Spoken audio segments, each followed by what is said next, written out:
Top of the day, beautiful people. Top of the day. Let me see if I can adjust this a little bit.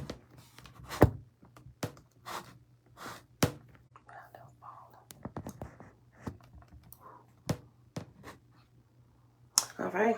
Happy Monday, beautiful people. It is a Labor Day. Kids go back to school in Virginia day after Labor Day. Always been that way for as long as I've ever known, growing up and everything. All right, but we are not there right now. We are still in Florida. Take the hey, girl. Hey, certified living. Happy new day. Vinette, shalom, shalom. Audrey, shalom. Yo, it is September the 5th, 2022. Day 204 of year 4, reading through the books of the Law and the Prophets. And of the 4-year consecutive day count, day 1222. We are picking back up on page 556 in Oahspe in the book of Sapphire.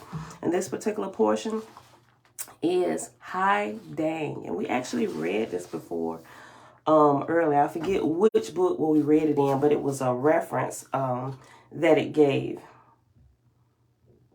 I want to say it's close when it was talking about the moon a little bit, if I remember correctly. But anyway, we here again. Anita, shalom, shalom. So let's get started. Let's see. Father, you are the greatest mind, the greatest architect ever. Hands down. Yesterday, y'all, listen, yesterday, we were in Animal Kingdom. You got to reserve the different parks for Disney World because there's so many people. So you can't just buy tickets and just like show up and go to whatever park, whatever day. You actually literally have to register. It's free to register. They just need to keep track of the body count in each park just to make sure it's not too overpopulated, you know. So maybe it's cool. I understand why they do that now, right? Even with most people going back to school who visit Disney World, about this time, some people who just want to keep their kids out of school for the first week or maybe a week in their first month of school, they're here. It's not as crowded as from what I've seen in videos and stuff, but it's still crowded. I mean, it's walking space and stuff like that.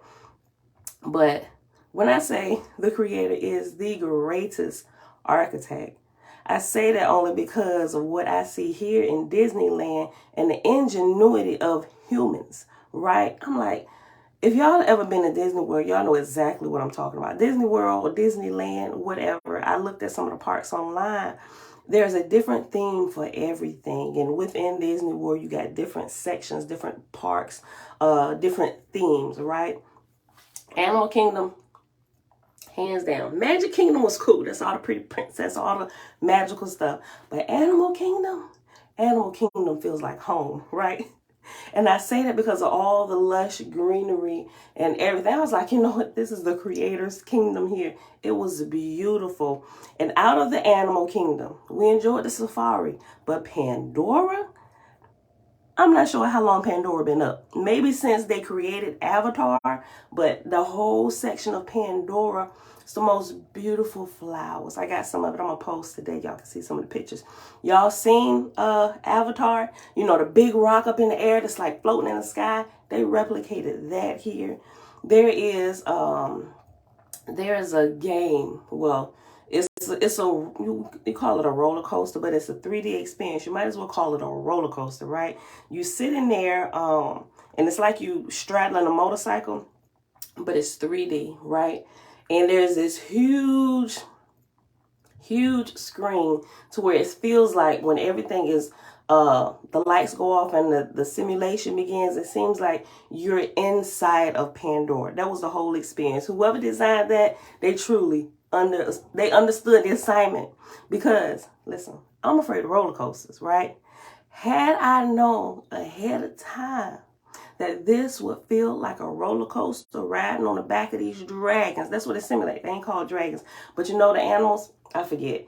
The animals that they ride on the back of, that they connect their link to. We went through this whole little process. You know, it's a simulation, right? They literally walk us through it. I recorded up until we got on the back of them little, the dragon thing, right? You got to go back and watch Avatar. Watch when they're flying on those things, how it's zipping through all of that was there, right? They had it broken up into sections of 8. So we came as a group of 8. So it was just us in there and ours. Y'all, when I say, when this dragon thing, I hate calling it a dragon. That's not the name of it, but just to get you in the mindset of what it was. When this thing was dipping, the way that simulation is created, you get on it and they strap you in so you can't fall out. The way that the thing is going to move, it's like the whole room moves, right? And it's like you're literally flying through a world. It was so real that I had to close my eyes quite a few times. The ride is only 4.5 minutes long. I had to close my eyes and breathe. I'm like, Pam, you're on a bike in a room, strapped in. You're on a bike in a room, strapped in. That's how real that thing was. The body truly cannot tell if it's real or if it's fake. When we got off of that simulation, me and my husband had a long talk about the body and how it's created. Now I understood a little bit about it, right? How you can literally program yourself. Like if you have a habit or something like that, or something that this quirk about yourself that you really want to get rid of. Like the body is truly like a machine, so to speak, but it's like this artificial intelligence that you can really manipulate if you control your mind, right? That saying, whoever controls the mind wins the game, that saying has never seemed or felt more true than it was yesterday, right? The virtual reality, Disney has this down to a T. And this was the second one we did while we was here. It was just amazing, right? Like everything happens like you're really flying, like your body just reacts like it's real because it can't tell. The body wasn't designed to do jokes like, oh yeah, that's a joke. Everything that the mind perceives, you know, remember we was talking about the left hemisphere and the right hemisphere, the guard on duty in the left hemisphere. He's taking information, he's trying to push it over to the right side of the brain, right? The right side of the brain is what pushes the buttons and say, yes, this is true, go ahead and do this. If you're able to trick the guard on duty in the left hemisphere, the left side of your brain, matter of fact, not trick him. You gotta, well, the one on the right side, the functions that carry out on the right side, any information that they get from the left side, they take it as true because the guard on watch here on the left side of the brain is so good at that job that the right side of the hemisphere never has to question whether the information that actually comes through the door is good or not. It doesn't do that. Whatever it gets through here from the left side automatically happens. So if the left side of the brain say, hey, paralyze the right leg, the guard on watch is going to be like, thank you. Boop. Gonna press the button and you're going to lose the use of your right leg. That's how real this is. I'm like, yo, we had to learn how to do this. And a lot of time, just by default, when we don't understand that, we know if we just keep doing something repetitively over and over and over again, we'll pick it up or we'll remember it or it'll become a habit, right? Think about creating a habit, 21 days, 60 days, 90 days. You just got to keep doing it. That's one of the, I say the default way of wearing the guard on the left side of the brain out so the information can get through to the right side where it becomes a habit. That's one of the ways to do it. But people also do it through hypnosis, meditation, different things like that. I'm like, yo, this, first of all, it's amazing that humans have figured this out, right? And they can do it in a snap of a finger when they understand it. They know how to turn it up, how to turn it down. They are literally scientists when they do this. They are literally, if their hearts are not in the right place, it could be a dangerous, dangerous weapon. The information that Disney really understands, right? And put into play. And it's in the fabric of everything here. The architecture is so beautiful. The detail of everything is, we walk around admiring the beauty and the detail of things that they have here. The people who come here, it's like they going to Hollywood or something. Like people, like they like give up all they got to come be a part of Disney World, to be a part of this place and work here, right? And so we're just doing a little bit more reading up on it and everything. And there are some complaints if you go online. The workers are like, we don't get paid enough to just live. And I think everybody here in Disney, the lowest paid people here, as of the article in like April 2022, is like $18, right? $18 an hour on up, right? But it's like everywhere. Some people, they're not making enough to live. Maybe they need to adjust. But here's what Disney has done to rectify this problem. I'm like, okay, let's see. I checked into Disney. Disney, because some people complain, well, they can't live, they can't pay their rent and all their utilities. And this is not just Disney works. This is for a lot of people right now for a while, right? Disney has acquired, they have purchased over 80 acres to build up for affording houseable community for Disney workers, right, to actually live there. And they're petitioning the government of Florida so that they can have their own little, they want to be able to run the government of Disney, right? It's a part of Disney World. As I was looking at this, I'm like, this was probably the plan from the beginning, right? Just thinking about everything, how it's set up in a lot of different parts of the world, it would go perfect with the theme, with the name, the design, Disney World, right? So they would have communities. You got people, college students from all over the place. They're wearing their name badges with the university that they're from. They come stay here for the summer and work for Disney as an intern, working in here. Some of them, they working out here, but they're actually working here just to get started so they can get into some of these design programs. We done met a couple of producers out here, a couple like builders, one from Richmond, right? We got our contract out of Richmond. We were talking to him and his wife, just the different things. I'm just like, yo, it's amazing the people we've met and some of the things that's going on here. It absolutely blows my mind. When I say, I truly meant that. When I say the Creator is the greatest architect, I said that because of what we've seen here in the minds of the people we talk to. It's like nobody's giving you that wisdom but the Creator. Some acknowledge it, some don't. But clearly we know all sorts of inspiration and creation like this can only come from the Creator, the one who can give life. It is just amazing. It's blowing us away.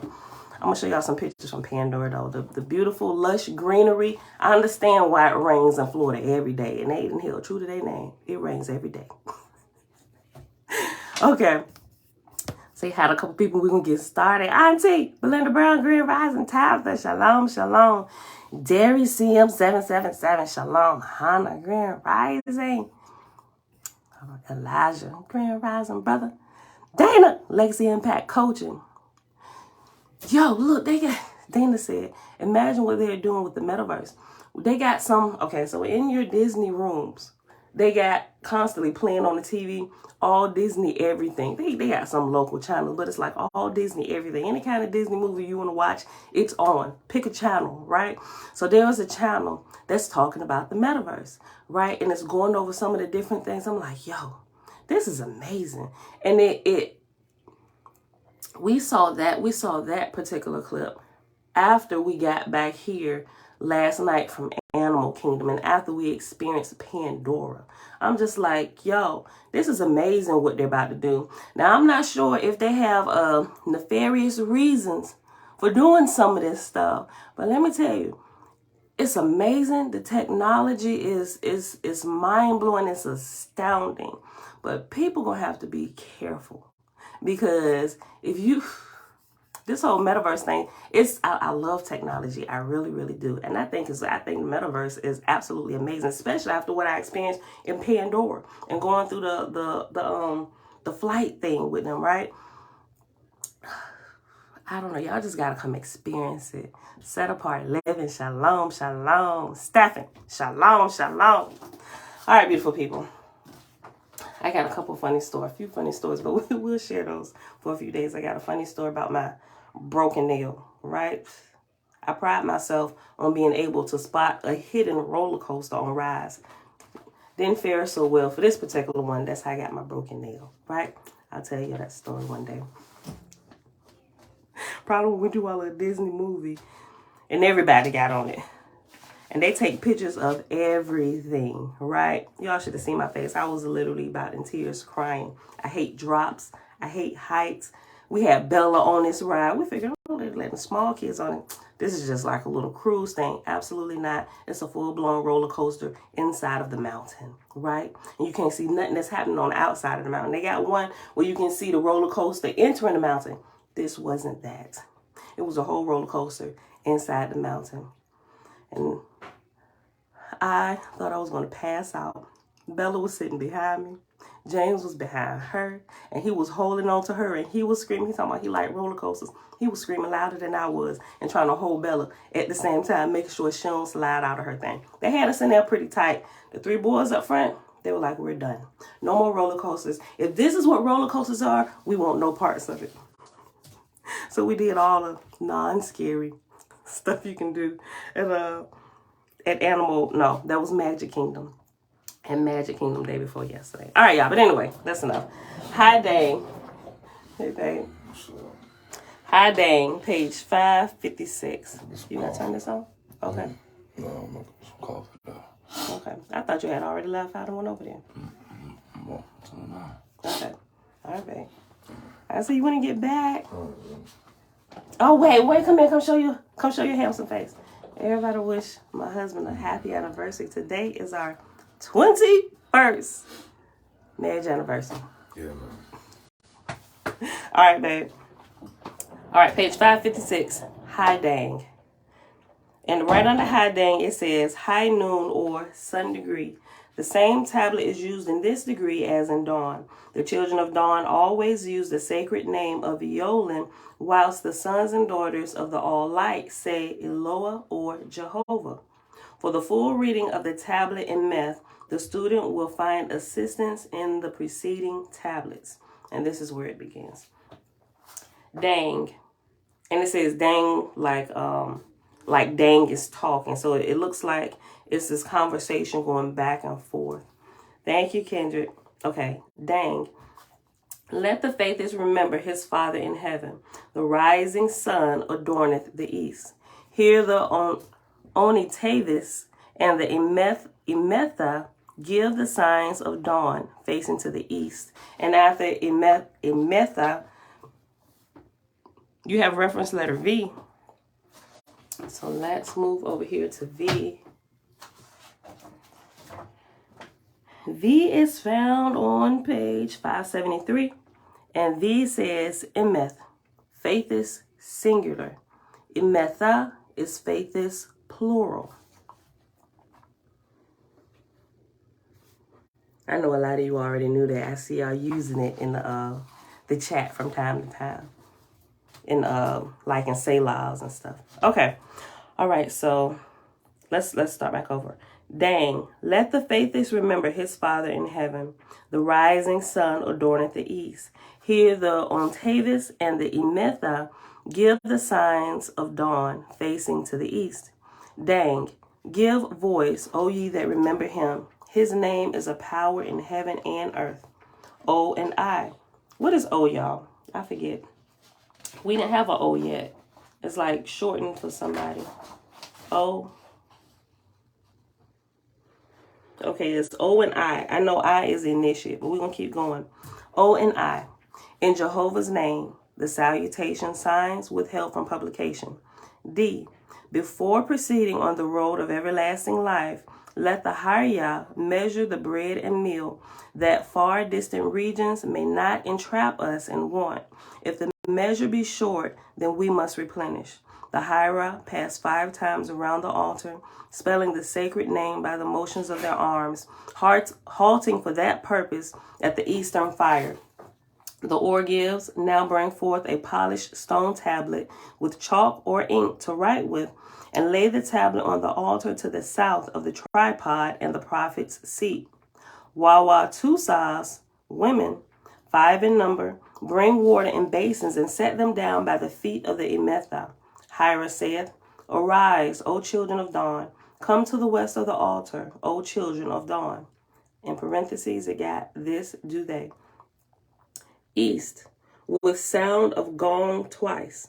Hear us, O Jehovah, thy voice be with us, thy wisdom guide us, thy love exalt us. As we hope for thy exalted angels to come to minister to us, O show us, mighty and all perfect, how we can best minister to others who are less fortunate than ourselves. Sting us, O Jehovah, as with wasps and nettles, if we fail to devote our whole time to the lifting up of our fellow men. Thou hast measured all things and made wisely. Hearken to me, O Jehovah. And in parentheses after that, it has 7 priests, representatives of the 7 stars, now pass in front of the east, but face south and salute upward with the 12 preceding signs. East. Jehovah saith, As a builder measureth the place for the house, and provideth a sure foundation, let not my chosen neglect the all light that I have given to every soul. Ye are as the stones in one building in my sight, and every one must be squared for the place I fashioned from the beginning. The Emeth'a shall be my house. To them will I give the whole earth. Yea, all others shall fail, but my chosen shall not fail. Jehovah saith, There have been idolaters from the time of the ancients to this day. Yea, they have had idols of stone and wood and brass, and they have had spirits in heaven and hell, before whom they bow down and worship. But I put their idols away, and none can find them. See to it, O my beloved, that ye be searched out and made upright before me. Hira, speak, O Emeth'a. Before the Father, raise up your voices. What was the building of the house of dawn? How stood the temple? How stood the spirit chamber thereof? And in parentheses after that, it says, The Emeth'a here give the description and name the instruments used, the position of the stars, after which they repeat the reading of the tablet in Meth, all of which is withheld from publication. After this, the Hira said, H. By what right are ye in this chamber of light? E.M. By right of our covenant with Jehovah. Behold the ark. Jehovah's name we have written. H. What was done at dawn in the east? E.M. A philosopher passed twice about the table of the ancients. He held the key of many in one and disclosed it before our eyes. After that, he lighted the incense and departed. Then we covenanted, swearing an oath until Jehovah, which was duly deposited, and thereupon were proclaimed under Hawitcha with the Hargot, and then saluted children of dawn. H. H. Are ye still steadfast in your oath? E.M. Yea. H. What more desire ye? E.M. More light from heaven. H.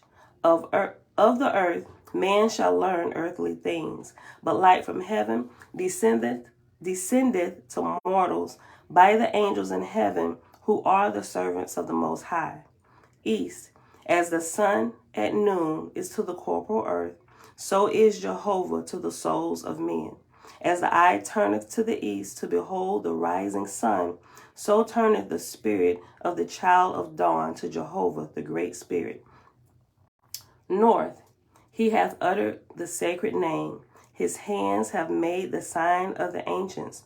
His feet have run quickly to the afflicted, and his substance lifted them up.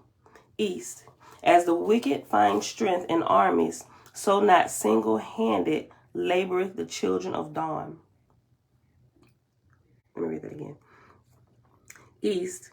As the wicked find strength in armies, so not single-handed laboreth the children of dawn. North. He hath united in a brotherhood with many. In the chamber of holies supplicated he the great spirit. The words of enchantment are at his tongue's end. With his own hand writeth he on stone the password of the faithest. It is the circumference of all. It extendeth from left to right, from below upward, and holdeth the symbol of life. And after and from below is reference number 27. At the bottom it says from below and upward. So let me read the whole sentence again. Let me just read the whole verse, 22, page 557. North. He hath united in a brotherhood with many. In the chamber of holies supplicated he the great spirit. The words of enchantment are at his tongue's end. With his own hand writeth he on stone the password of the faithest. It is the circumference of all. It extendeth from left to right, and from below upward, and it holdeth the symbol of life. East. I am the self within all selves, saith Jehovah, nor things seen, nor things unseen, nor light and darkness are, nor were, but all things proceed out of me, and are of me. Into motion and life quicken I them, and all of them are but members of the body. And all of them are but members of my body. Hey, son. Josiah is waving to everybody. Okay, verse 24. East. I made man a spirit, but I gave him a corporal body that he might learn corporal things, saith Jehovah. Death I made that man might inherit my ethereal worlds in the firmament of heaven. East. But man turned away from me and desired the things of the earth, and after death his spirit was bound to that which he desired, and he became a wandering spirit on the face of the earth.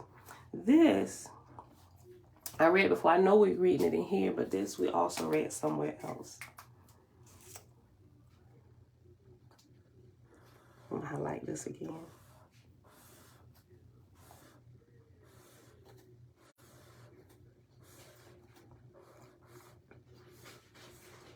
I'm going to read it again. Verse 24. Mom, shalom, shalom. Stephen, shalom.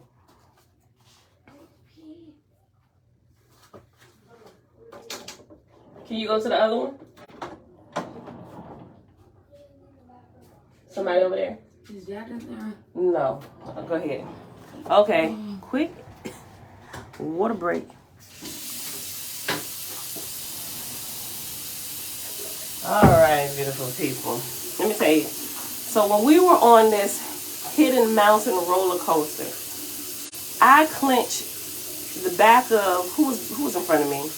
Hold on, Josiah in there. I think Josiah. He was in front of me. I clenched the back of his seat so hard that I popped this nail. And I didn't even realize. You know how you break a nail and you break it down like that, right? When you break it down, it hurts like it's sore. Y'all ever seen Major Pain? Y'all know how dude, he was in pain. He said, you want me to take your mind off that pain? And then he just kind of broke another part. He bent his finger to take his mind off the pain that he was experiencing somewhere else. He just put pain in another part of his body to take his mind off of that pain. You want me to help you take your mind off that pain? Same thing, right? I didn't feel any kind of pain here because my whole body and mind was in shock that I done been tricked to get on the roller coaster. No, we weren't tricked. Let me tell you what happened. Pride is a terrible thing. Certain types of pride will get you strung up and hung up somewhere. Okay, so here at Disney, you know how they got the long lines and stuff, right? Okay, so you get like the magic pass or the magic bands. We got everybody the magic bands. We want like the whole experience, right? So we got these Mickey watches. Everybody get to pick their own design and all that good stuff, right? So this watch, everything about your trip, about your stay is in this watch, right? They know who you are. They're engraved. We didn't even know that they were engraved with the names until Trina, because Trina had been here and they had when she said, y'all got y'all names in the back. And this was like the day before we left. I'm like, oh, snap. Everybody's name is engraved in the back of the magic band, right? And so they send you separate charges for each band, right? Okay, so this band, it swipes us into our rooms. The kids can get in. You know, you want to get something to eat, all this stuff. You want to take pictures. Everything is already included in your packet. We purchased the photo pass too. So wherever they take pictures, it populates to our account. And all you got to do is scan one of the people's watch that's in your party. So you scan into parks, the different rides and stuff, but they also have, and the whole reason we're telling you this is to get to how I broke the nail, right? And I said pride is a terrible thing. So also, when you go to amusement parks, one of the things everybody know about amusement parks is these long tail lines, right? And so it was like, yeah, you know, it's part of the experience. But when we got to the first attraction, they was like, oh yeah, there's they said, did you download the Genie? Because there's a Genie that you can use to help you facilitate your trip. It's in the app. And we saw it, but we didn't get it. So they explain how the Genie work, help you plan your day, all this stuff. You can reserve. Some rides you also have to put a reservation in on because of the wait time, right? And But that you put the reservation in if you purchase the genie for today, right? And so we purchased. Now we at first was like, oh, we don't need all that. We got a map. We'll follow around until we saw how long those lines were. And they tell you the wait time for every ride. 85 minutes. Oh no, let's find something else. The something else we find, that wait is about 60 minutes, right? So it was like, well, we even got to wait in line for food.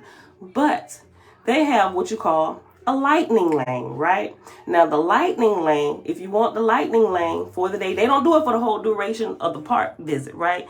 They let you pick if you want the lightning lane when you purchase it. It's only $15, right? $15, but it's per person, and it's 8 people in our party, and my husband and I are the only adults. So it's like, okay, let's just see. We'll just get it for today, and we'll, why we got that in Magic Kingdom. But let me tell you, that thing come in handy, right? So boom, go to the apps, purchase the lightning lane for everybody. How many in your party? Is everybody? Yes, everybody, right? And so what the lightning lane does, when you get up to the ride, and when you get to the lightning lane, there is no line. Everybody is backed up. I'm going to just say backed up for miles in the regular people lane, right? And so the first time going through the lightning lane, I was like, oh, snap, right? Now, mind you, we on our way. We decided to use the first time going up the mountain to see this little attraction, right? It was like, oh, yeah, if you're over, look, what should have gave us a little hint is you have to be a certain height to get up into this mountain, right? And you got to walk up. I was like, man, it's a long walk. And we started walking. We see this long line. And Josh even said, he said, man, I feel like we VIP. And I was like, I know, right? I was like, trying not to do it too loud because everybody else that's waiting in this long line, they got the lightning lane right beside the regular wait line, right? And so we walking. And so we walking through and everybody looking at us like, how did it get over there? How can you get on that side, right? And we just walking, yay, lightning lane. My husband's like, I know, right? Lightning lane rules, right? So we walking up the mountain, lightning lane, just bypass, like, oh my gosh, that's a great investment. Every day, right? We talking all the way up the mountain. It was like, every day, we gonna purchase this for the family. Lightning lane is literally head of the line privileges. And lightning lane will take you all the way to the front. So by the time we got to the front, come on, lightning lane. 2 new carts had just pulled up. No, well, 3, because all 3 of us, Jalen and Jeremiah was in one by themselves. Then the 3 smaller boys, then me, James, and Bella, right? And so he was like, yes. As the ride begins to take off, James puts his arms up like, lightning lane rules, right? Everybody screaming like, yeah, lightning lane. We go through and it start off a little. So I was like, okay. Ooh, then the pickups be like, oh, this a fast little small ride, right? And then we start going up. And in my mind, I just blacked out real quick, had a flashback. Yo, when a ride takes you up and you keep going up, that means there's a drop coming. I said, babe, what type of ride is this? I said, why are we still going up? He said, oh my God. He said, Pam, I don't know, look. We all babe and stuff like that. Now we're calling each other by our government name trying to figure out what in the world is going on. Oh my God. We got to the top and that joker went down. I just,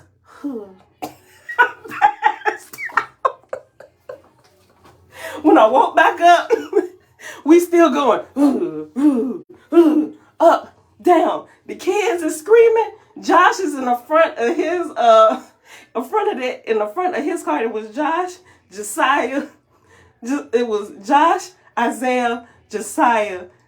Jalen and Jamar was in the front. Me, Bella, and James. And I'm like, babe, look, when I walk back up, I'm screaming, babe, hold on to Bella. He's like, I got her. He's screaming, I got her. He's screaming and stuff. I was like, look, I almost reverted back to my church mind. Father God, in the name of Jesus.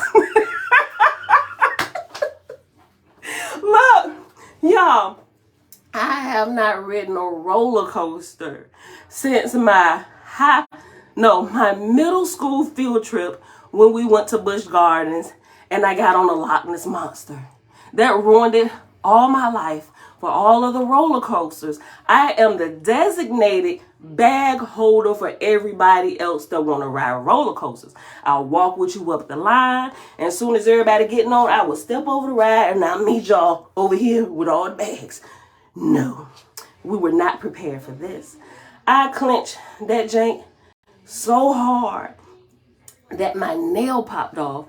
I didn't even realize I had lost the nail till we was off of the roller coaster, finding somewhere, headed to some place to find somewhere to sit down.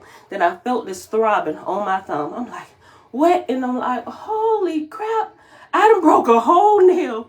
And they bust up laughing at us. And my heart, like, even now that I talk about it, it's like I'm reliving it because the horror of this.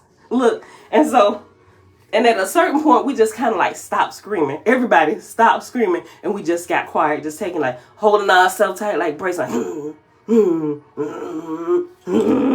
and just doing like this, doing all like this. And I'm just like, I want to go home. I want to go home. I said, Father,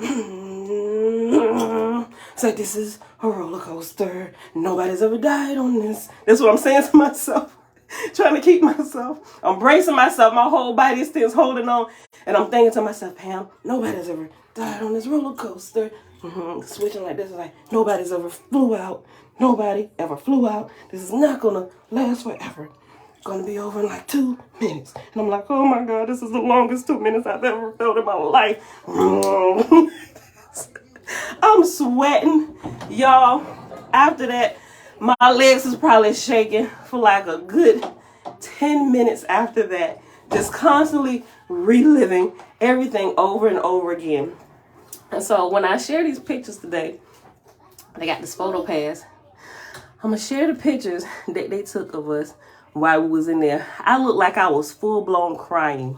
Bella is actually smiling. Like, she's like, no, Josh was smiling in the front. They may have caught Josh in the middle. You know how sometimes people are scared and they just start smiling and laughing or whatever. I do that sometimes, but on this full-blown scaredness, that's all exuded from my person, right? Look. And so Josh, they caught him mid-cry stare. So look, he actually looks like he's smiling. Isaiah, his eyes are like, he got like this look of horror, terror on his face, like this, that was like in the middle of his screen. Josiah looked like he crying like me. James, you see him over like this, holding on to Bella's shoulders, and he's screaming. Jalen and Jeremiah just like, they just looking like, they got like regular amusement park faces that they catch when people like really enjoy roller coaster rides. They're like really enjoying the thrill. I'm just like, you know what, never again. Mom. And so from this point on, everything that we went to, yes, babe. After you're done, I can end it. Yes, babe. We'll be done shortly. So everything that we, yes, baby. Next, where are we going? Today is our resort day. We taking the day off from the parks.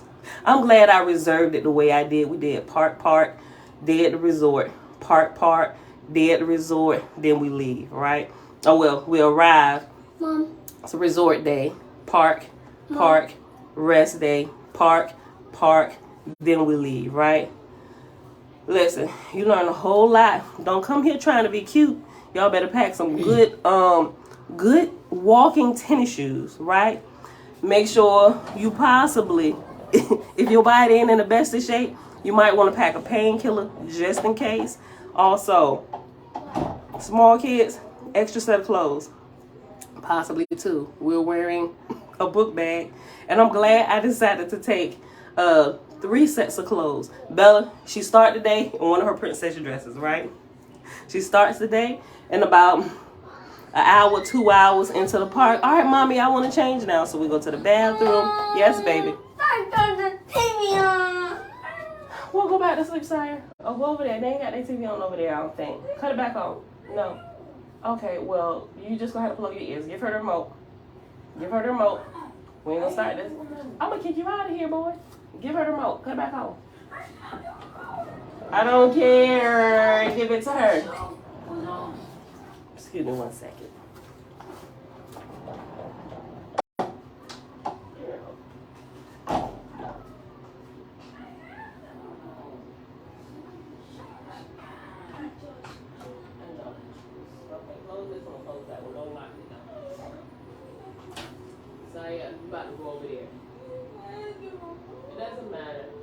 matter. When I come back out, you'll get it back.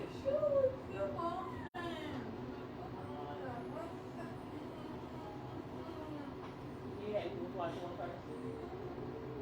You can wait till your show walk in. Here. Here.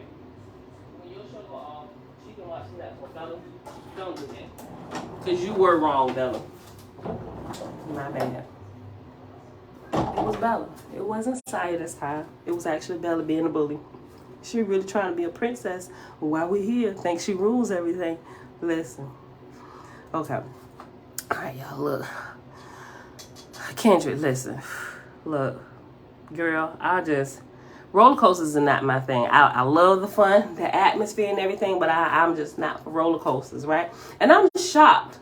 I'm shocked that I didn't get sick for the rest of the day. Because I was like, let me go ahead and find like some motion sickness stuff, you know, because that was how it was. My last experience of a roller coaster, I was sick for the rest of the day and I couldn't do anything, right? And so that spoiled the whole field trip for me. We were there for hours and I was sick. And I asked to go back to the bus. So my whole experience on roller coasters for the very first time just soured me literally all my life, right?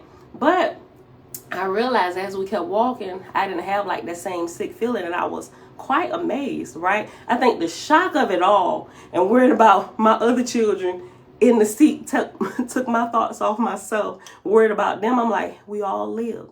We all live, you know? But the motion sickness, none of that stuff kicked in. I didn't have to take it. So I'm like, okay. You know, so I got on some other little stuff, and a little small, they like kitty roller coaster. We ain't doing no flipping or nothing like that. And I'm like, okay. So here's what I would like to do. I would like to get over my fear of heights, right? I would like to ride a roller coaster and just say I did it, right? And not be like, oh my gosh, I'm too scared to get on one. I want to be able to say, yes, I can ride roller coasters, right? Because eventually I do want to jump out of a plane. I think this stuff is cool. Let me tell you why. I ain't really crazy. But I think people who have the boldness, I ain't say some people, they like the bungee jumping. I ain't that crazy. I ain't that crazy. I don't do stuff like that. You say, well, free falling from a plane, that's a little bit worse than bungee jumping. I don't know. Got a parachute, and it's like, that seems although it's way higher in air, it seems like it's a little safer. And I only say that because my husband and I, we went parasailing on his birthday, right? Y'all remember that I told y'all about the shenanigans? You saw the video, passed out in the air. But when I woke up and we were still up there, it was the quietest, most peaceful space overlooking all the world that we could see with our eyes. We were only like 1,000 feet in the air with the boat pulling us through the air, but it was amazing. It was peaceful. I'm like, this is probably the second closest I've ever been to the creator, you know, not even getting out of the earth's atmosphere, right? But like up in the sky, like, and it's quiet. It was quiet there. All the noise and hustle and bustle of everything down below, you couldn't even hear all of that up there, right? Highest is being in a plane, but yeah, so that's how this nail got broke. I'm gonna share the little clip with y'all and a couple other things. I didn't post it yesterday, but so when you see the picture, now remember the story behind it, right? You can crack up. It's hilarious. All right, Tabitha, I go no way close to those big rides. Yeah, look, ride on one before I leave. I don't know what's going to happen this Disney trip, Audrey. I don't know. I think about it, my legs still be shaking. But I really do. I really do want to kick this fear. That is one of my major things. Before I leave this earth, I want to be able to say I've conquered my fear of heights. And I think I know how I can do it. Remember how we started off and I started telling y'all about Pandora? Pam, this is a simulation. You know, you're sitting on a bike. You're in a room with your family. Everybody's strapped in tight. Nobody's going to fall out. You're not really on a dragon, right? But it felt like that. My body felt that way. I want to be able to control my body, right, from my mind, you know, and just do it. Like Nike, just do it, right? Now, of course, I'm going to do some research and make sure, has anybody ever died on this ride? How often do they do the maintenance? Can I see the maintenance log right? Because I know about people gun decking watches. You know, I need to know that everything is properly kept up before I just give my life over. Because at that point, there is a point of no return. The point of no return is when them bars come down and they lock in. There's no more getting out of that. There no more. And you gotta go, right? Look, I go right ahead. I'll be right here waiting. Y'all go right ahead. I'll be right here waiting for you. My grandpa was a paratrooper. Yo, I love they just have the boldness and the everything, right? Look, in my documentary with a roller coaster ride, Audrey, listen, look. There was another one. It looked like a mountain ride. I talked to my aunt. We talked to our aunt the day we got back. And I was like, Auntie, why didn't you tell us about this hidden roller coaster? She said, wait, was it the mountain? Same thing. She told us her story. She comes to Disney with her kids, green kids, like every summer, right? And so she said, girl, the first time on that mountain, and she was just telling her who was in here hollering, laughing, like nobody could have prepared us. There is no way, like if this is your first time, there is no way to know that what you were about to get on was a roller coaster. It's like scenery all through it and everything. But I'm just like, yeah, she said they got me too. I'm like, yo, it's called Splash Mountain. Splash Mountain. So if y'all ever come, just know ahead of time, I'm trying to help y'all out, right? Just in case you ain't got the nerves for it. Splash Mountain. And listen, here's what they said. They said Splash Mountain is the slowest roller coaster in all of Disney World. Only going at 27 miles per hour.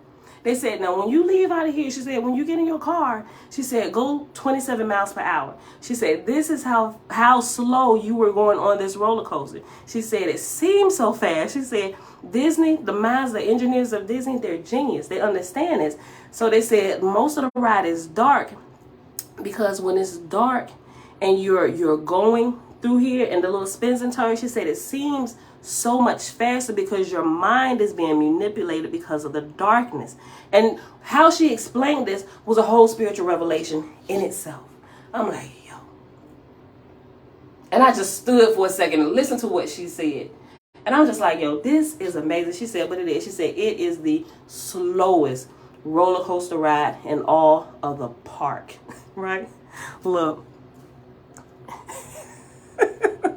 I know, I'm letting y'all know. Look, I'm going to let y'all know about all this stuff. Listen, if y'all plan on coming, this is what you should do. This is what you shouldn't do, right? And like, I like something my aunt said. She said, every day you're there, the longer you're there, you learn a little bit more every single day. First, and I'm glad, because I watched some videos, I'm glad I decided to bring our camelbacks. Well, it's like a little book bag with a water pouch. They range from 1 to 3 liters of water, right? Every single bottle of water, you're going to pay about $27 a piece. And it's 8 people in our party. Add that up. That's a little bit exaggeration, but everything is sky high. First day, listen, you cannot be that thirsty again. Let's find a water station. Right? Second day, Animal Kingdom, everybody had their camelbacks on. So when y'all see us in the little videos and stuff, them camelbacks on, yeah, we're progressing, understanding as we go, right? Not only to save money, but during all that walking all day, you have to keep hydrating yourself, especially with the hot sun. It's been like 97 degrees every day. It doesn't seem like that hot, but it is 97. But having that water on your back is a must. It's definitely key. Right, and then with the rain coming, constantly sprinkling or whatever, it kind of cools you off. But yeah, good walking shoes. Just prepare for walking all day. I mean, you could just be like, all right, I'm done. But what would be the point in spending all that money coming to Disney when you don't get to see all the attractions, right? It is an absolute must. Now I understand the kind of, I used to think some people was overhyping it till you get here, especially if you're like a lover of art and detail and stuff. Our niece was like, this trip was not for the kids. This trip was for y'all. It's like, we was just like, let's go to Disney. But it is absolutely beautiful. If you ever get the chance or opportunity, at least just one time, right? Just one time. Now it's like, because of the detail and the everything, it's like we want to visit all the Disney parks, right? So at first it was like, why do people get Disney packets? Like, And you pay how much for this? But it's like over, they give it to you like you can pay for it like 15 and 20 years like you will pay for a mortgage. I'm like, that's foolishness, right? That's our thoughts before going into it. But now we can understand why people do this. Also with it, you can gift it down to your family members. It's like a house. After you pay for it, it's paid for. You can just keep passing it down through generations as long as Disney is here, right? And you can just keep going. I'm just like, now we thinking about it, it's like, not such a bad deal. Okay, let's get back to this. Where we at? 51 minutes? Okay. We'll be paused. Verse 24, y'all. Look, okay. Verse 24, page 557. East. I made man a spirit, but I gave him a corporal body, that he might learn corporal things, saith Jehovah. Death I made, that man might inherit my ethereal worlds in the firmament of heaven. East. But man turneth away from me, and desireth the things of the earth, and after death his spirit was bound to that which he desired, and he became a wandering spirit on the face of the earth. E.M. In the midst of my desires, I am cast down. I am unworthy in thy sight, O Jehovah. Have I not set store on my house and my land, and on all manner of earthly things? Yea, as with a chain, I have bound my spirit to become a... Hold on, let me read it. That's a question. Yea, as with a chain, have I bound myself to become a wanderer on the earth? East. Man buildeth a kingdom, and he gathereth riches, saith Jehovah. Yea, he warreth against his brethren for the glory of the king and chief ruler and profane man. For opinion's sake, they slay one another outright. East.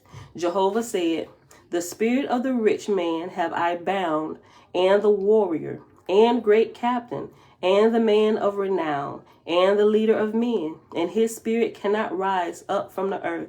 A companion have I made him in the lower heavens to the wanton and the drunkard, to the chaotic and foul smelling. Let me read this again, verse 28, 558, page 558, verse 28. East.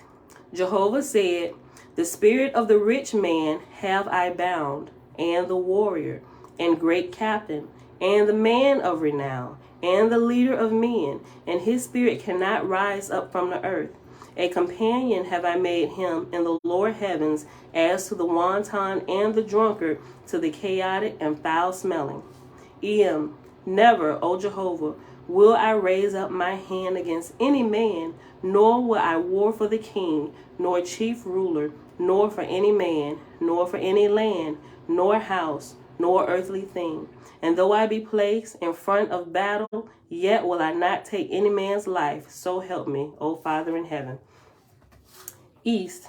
And the spirit of the bound have I made to encompass the earth in all places, and until they put away the darkness that is in them, they shall not inherit my ethereal worlds, saith Jehovah.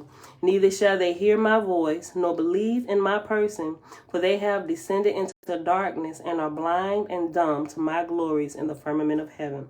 East. But I provided for them in their darkness, saith Jehovah. For I bring the earth into a light region in the firmament above, and I send my holy angels to deliver them out of darkness and bondage. In my name they raise up men with eyes to see and ears to hear, and I proclaim unto all the nations of the earth. E.M. Make of my body and my spirit, O Jehovah, a servant unto thee, and whatsoever thou puttest upon me, that will I accept and do with all my might and wisdom and love. That which thou hast taught me will I proclaim, fearing naught that may come upon me, for thou shalt make me an example of steadfastness for thy glory. For the loss of my earthly goods will I complain not, nor for the imprisonment, nor toil, nor sickness, nor death. To thy servant these things are as nothing.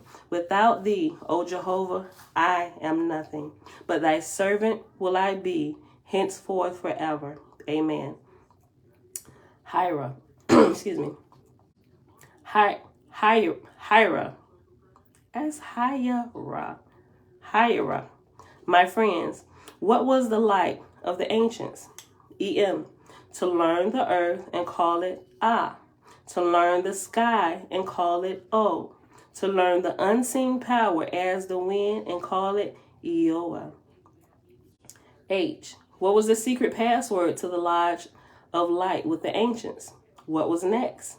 E.M. To worship Eloah, to do no murder, to keep holy 1 day in 7, to steal not, and to commit no adultery.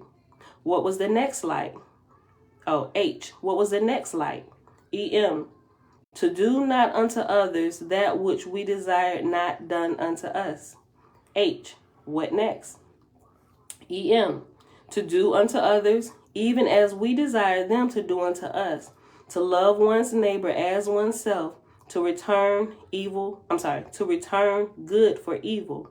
And in parentheses after that, it says, here ended the ancient light, but in Cosmon to the order of this day is added. H. A greater light I now give unto you in the name of Jehovah, which is that ye shall do good unto all others with all your wisdom and strength all the days of your lives, that ye shall perceive no, Let me start over. H. A greater light I now give unto you in the name of Jehovah, which is that ye shall do good unto others with all your wisdom and strength all the days of your lives, and that ye shall perceive no evil in any man, nor woman, nor child, but in their birth and surroundings. E.M. This also do I accept of thee, O Jehovah. Help me to swerve not, O thou light of my soul, for thy glory and for thy glory of thy dominion forever. Thereupon follow the anointing rod of fire and the key to the astronomical problems. After this, the M. Oh, that's not the end of a sentence. That's just like a... EM is like... EM has a period after it, like it's an acronym for something. Let me go back. I'm going to read verse 42. EM. This also do I accept of thee, O Jehovah. Help me to swerve not, O thou light of my soul, for thy glory and for the glory of thy dominions forever. Thereupon follow the anointing rod of fire and the key to the astronomical problems. After this, the EM are conducted to the north, south, west, and east, where they are bestowed with raiment, the ceremony of which is withheld from publication. And this right here is the end of the high dang section in the book of Safa. The next one, we at 58 minutes. The next one are probably Mahak. You know, it's Labor Day, right? Most people are not working today. So we'll read this next one, right? I'm debating. It's going to take us at least 20 more minutes. If I don't add in a story through this, right? But this next one is 131 verses, and then we'll end after that. And the next day, tomorrow, begins the Chamber of Adepts, right? The Chamber of Adepts, the Chamber of Adepts, the Chamber of Prophecy, the basis of the Ezra Bible. Remember, way back, like a couple months ago, when we had this reference? No, they didn't give us a reference. This was even before we got to the stuff about Moses in here, right?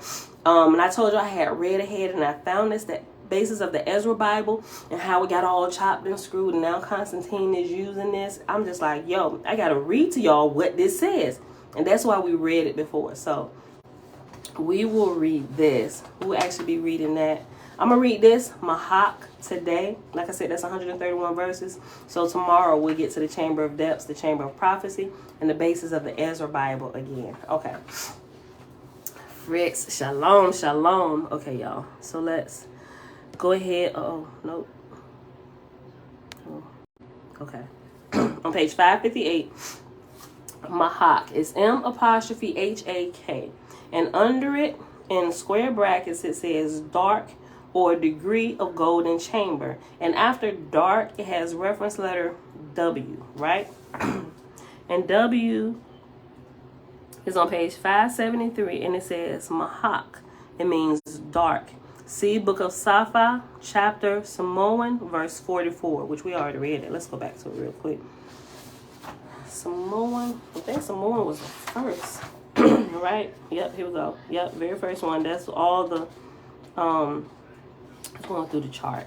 All the definitions. 44. Okay, yeah. The Samoan chapter, verse 44, is on page 524. And verse 44 says, Mahak. Mahak is a panic word. And it's spelled a couple different ways.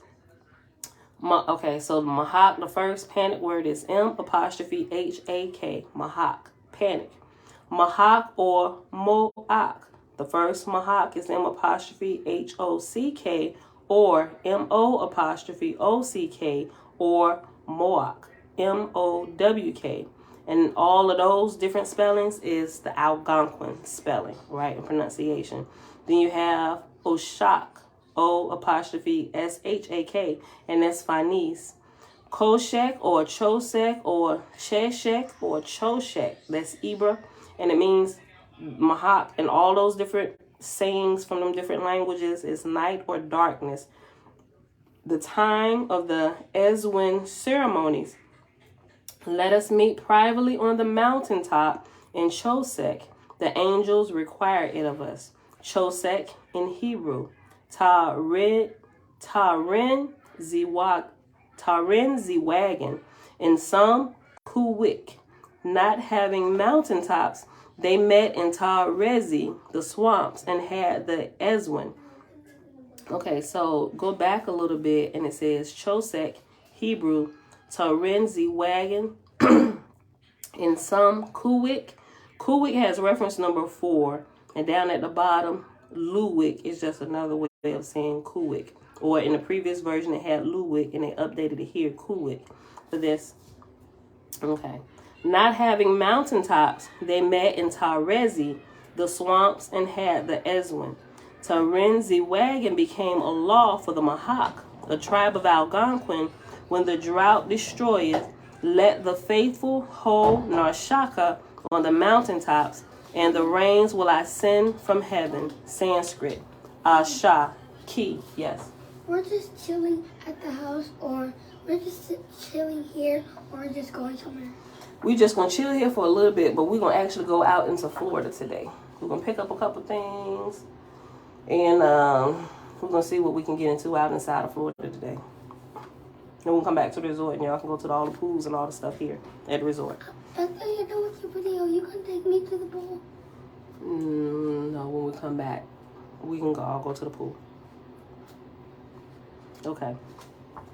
Okay, so go back to page 558, and let's start the Mahak. Okay, Mahak, dark or degree of golden chamber. This then is the upper chamber of the panic age and the golden chamber of the second branch chime.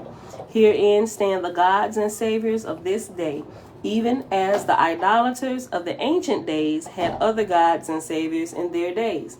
And it's going back and forth with this conversation again, right? So you got south, west, north, east, I think that's it.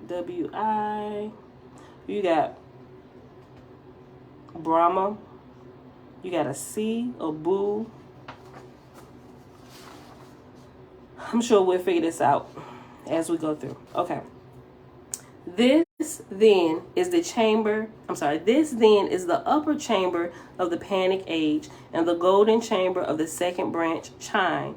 Herein stand the gods and saviors of this day, even as the idolaters of the ancient days had other gods and saviors in their days. South, if a man do evil, it taketh root in him and will be entailed.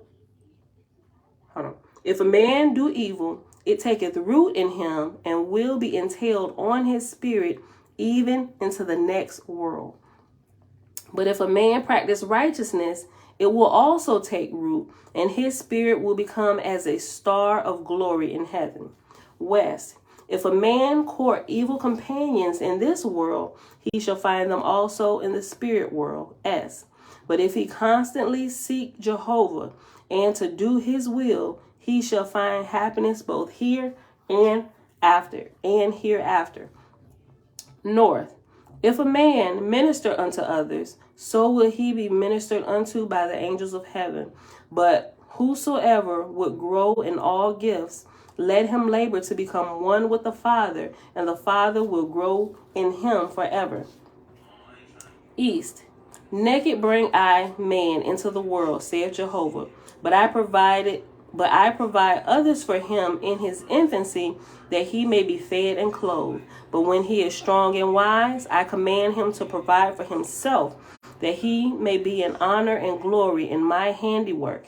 Let no man shirk from the trials I put upon him, for in doing so he robbeth his own soul. That's good. Right? It reminds me of we was talking about the section in here about the parents and the children. It says, give your children experience. Like, let them work this out. I mean, you can be there, you can help them here and there. But if you come to their rescue about everything, they're going to be degenerates in the world, right? They ain't going to know how to do nothing. They're going to be latched on to you. You said, so give your sons experience, right? Let them figure out some things. It'll make them stronger. That's good. And we come to find that is so true, right? Because if you do everything for them, they become, let's just say, entitled little souls, right? And think you supposed to do this. So be careful, parents. You can be there to help guide, but don't just take all the hardships away from them. Some you can intervene a little bit, but some things, if you keep intervening, you're going to have to keep intervening until you realize you should not have been intervening. This is a lesson they have to learn, because that lesson is going to keep showing up in their life. It's going to look a little bit different every time, but it's the same lesson that they have to get down before they can even move to the next phase of life or even understanding, right? Listen. Verse 4. East.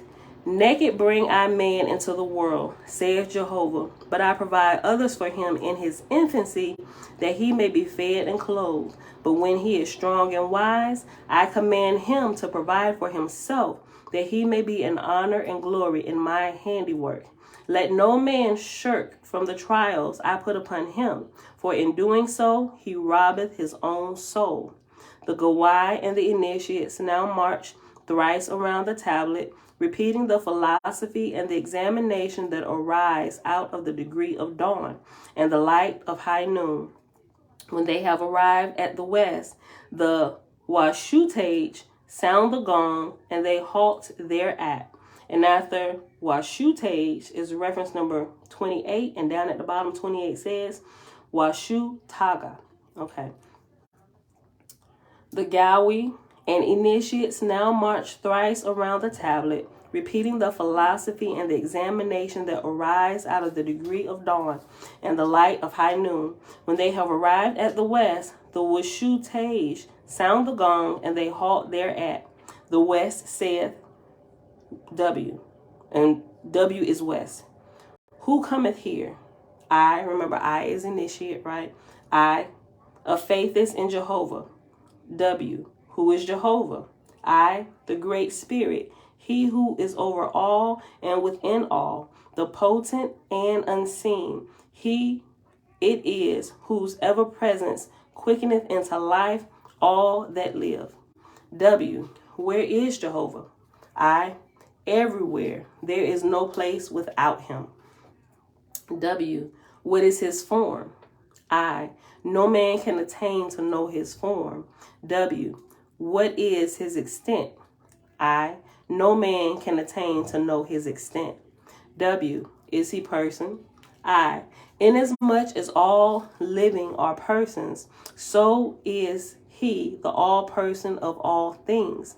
Inasmuch as his ever presence quickeneth into life all that live, so is his ever presence with the living, seeing, hearing, and feeling every word and act of all men, women, and children on earth and in heaven.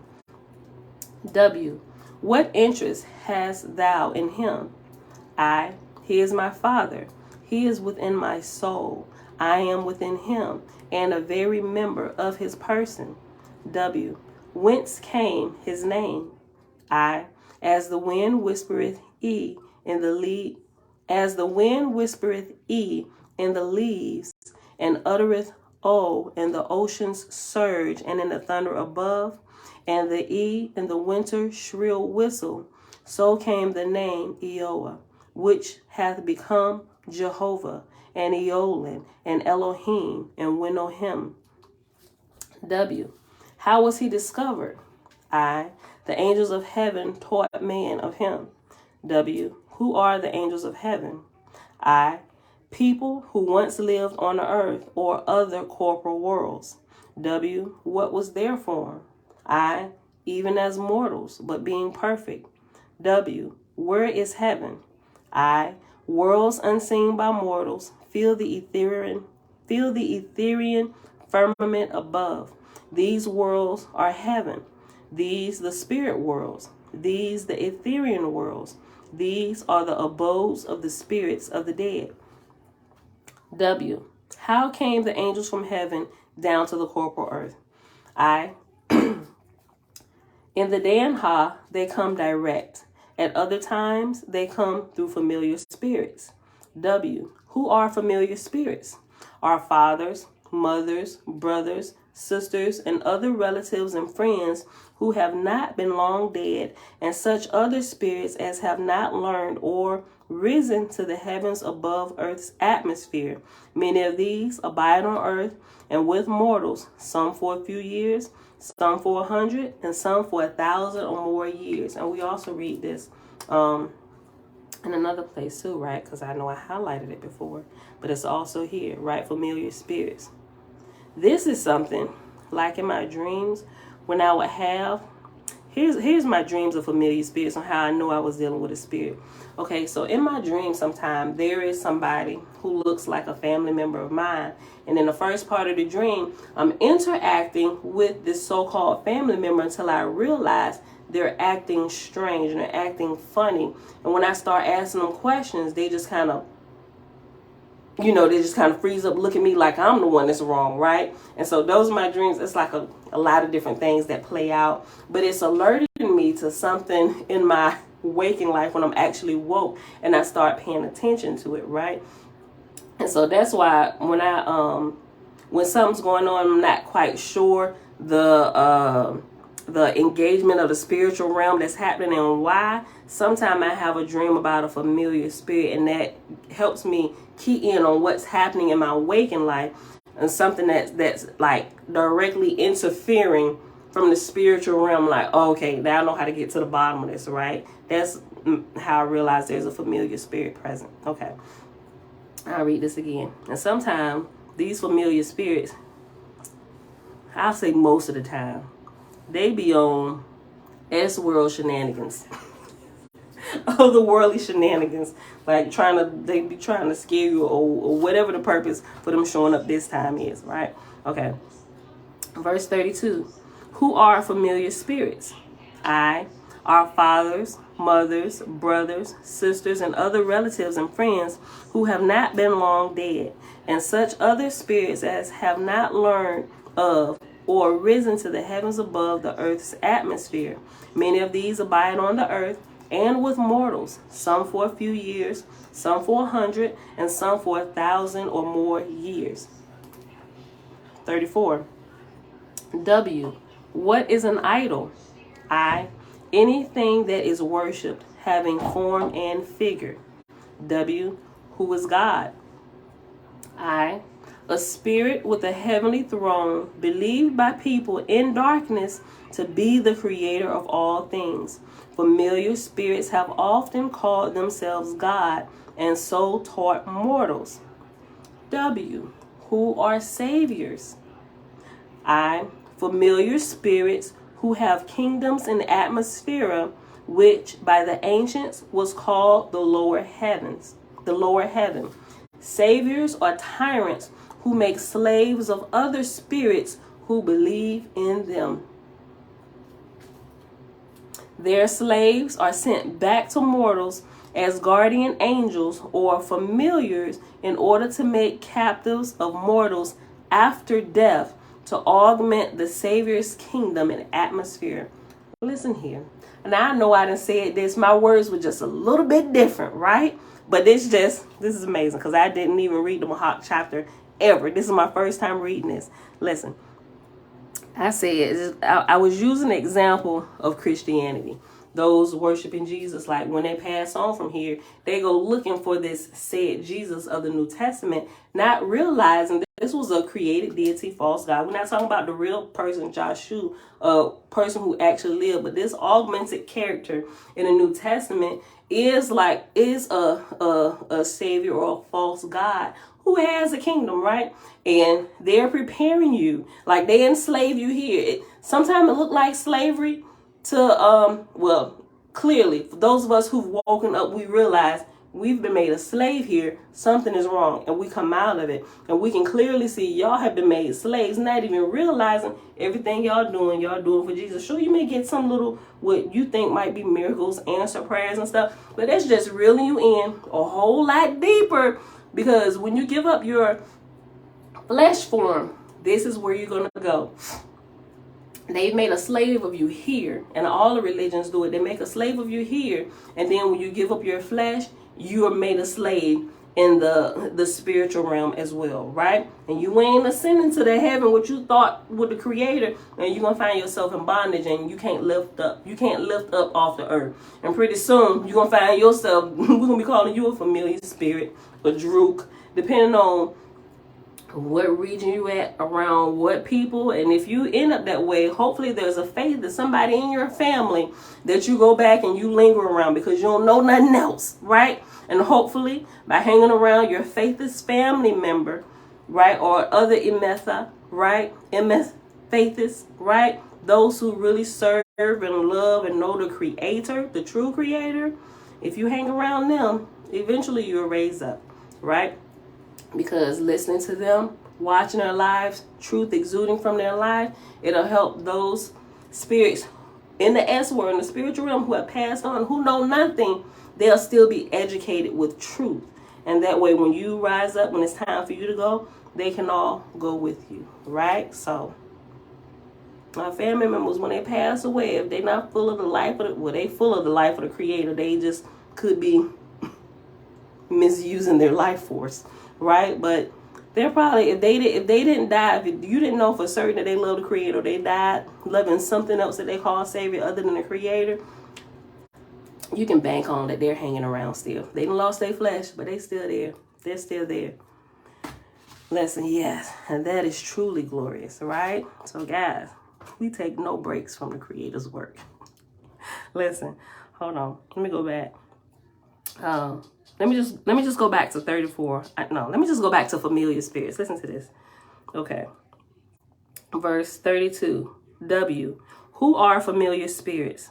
I, our fathers, mothers, brothers, sisters, and other relatives and friends who have not been long dead, and other such spirits as have not learned of or risen to the heavens above the earth's atmosphere.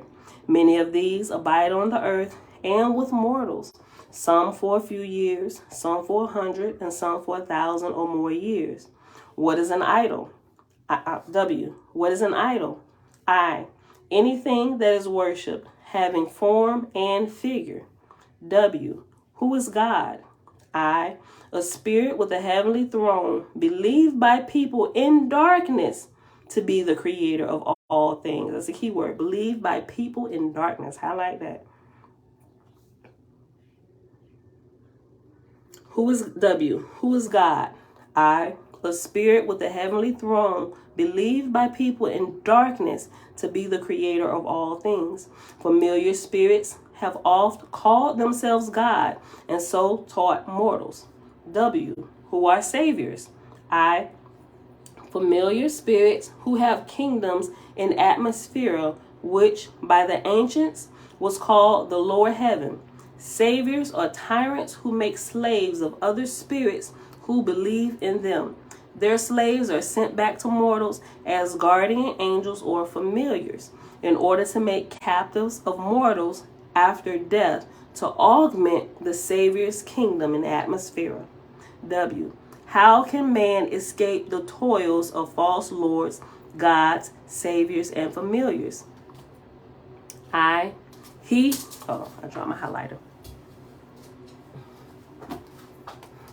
Listen to this one. Highlight this one. verse 40 and 41.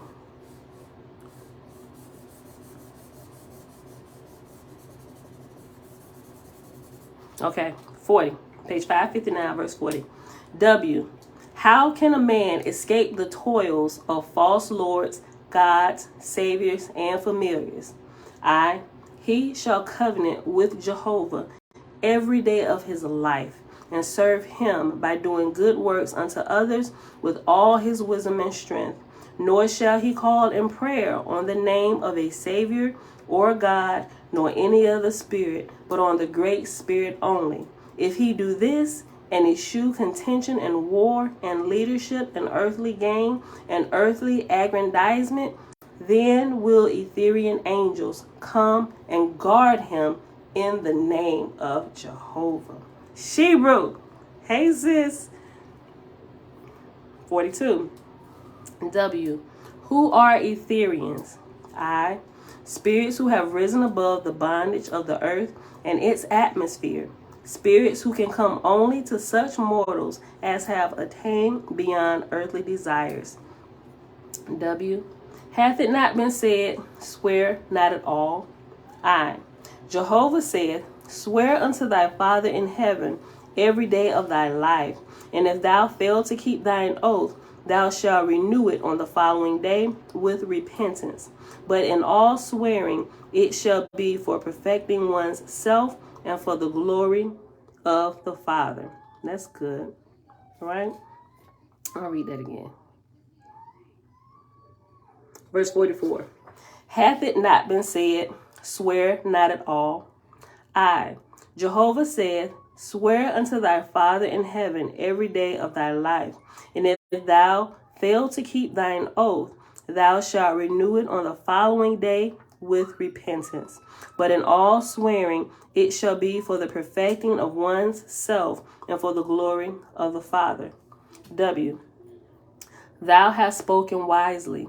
Go then to the east and stand upright before Jehovah, and there pray or utter an anthem of praise unto him, that he may be glorified in thee, and thy guardian angels have honor in their pupil.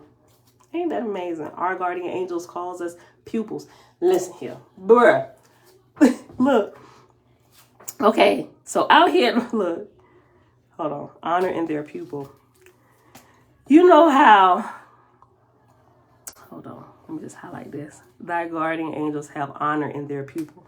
You know how there are teachers, clearly they're teachers and they have students. And when their students are doing well, it's just, oh, this is amazing. But do you realize, clearly we know, we just familiar with the term parents and stuff. Parents are literally guardian angels or ashars. Just like everything that's being done here is being done in the spiritual realm, right? So when we graduate from here, we have other ones that look out for us because now we're newborn in heaven, right? And so you have the ashars that look out for the newborns, right? Teach us how to clothe ourselves and all this good stuff, the S food, all this, right? We learn all of that out here at the park.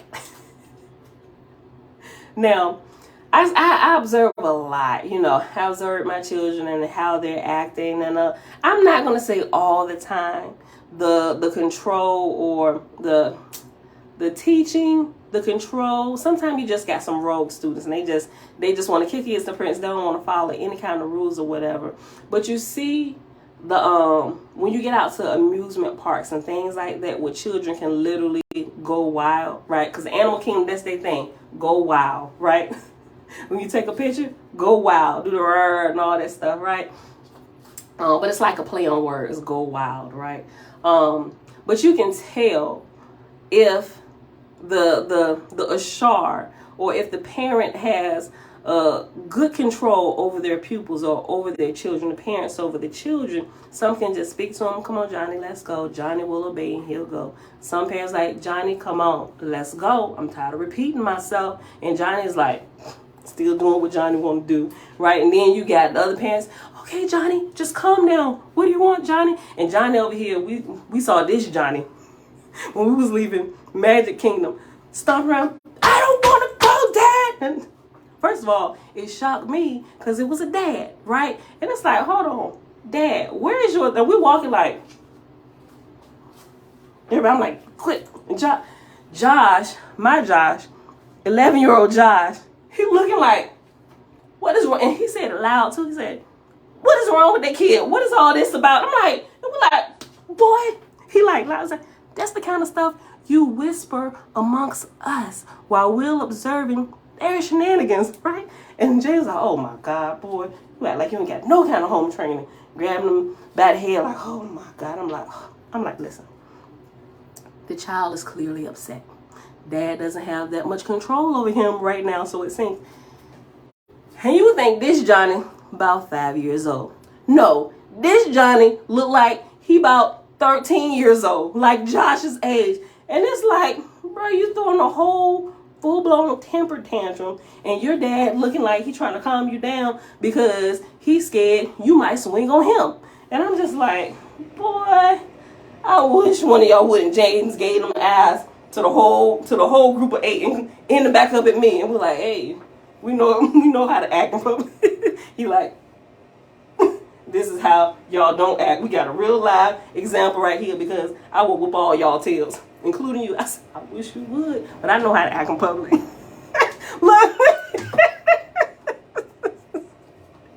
Look, so this particular Johnny, you see some of these kids, and some of them, the smaller babies that's throwing a fit, you can tell, because moms, they get strollers. These not babies. They're like Bella's age. You can walk around, right? And Bella was like, Mom, can you pick me up? Absolutely not, little girl. You can walk just like we walking. You are of age. Other parents, they got strollers for their big tail kids pushing them around. I'm like, Look, and I think yesterday, towards the end of the day, she trying to hop on people's necks and stuff. I'm like, okay, I get it. The legs probably not as strong. They're a little younger, so I can understand where they get the strollers.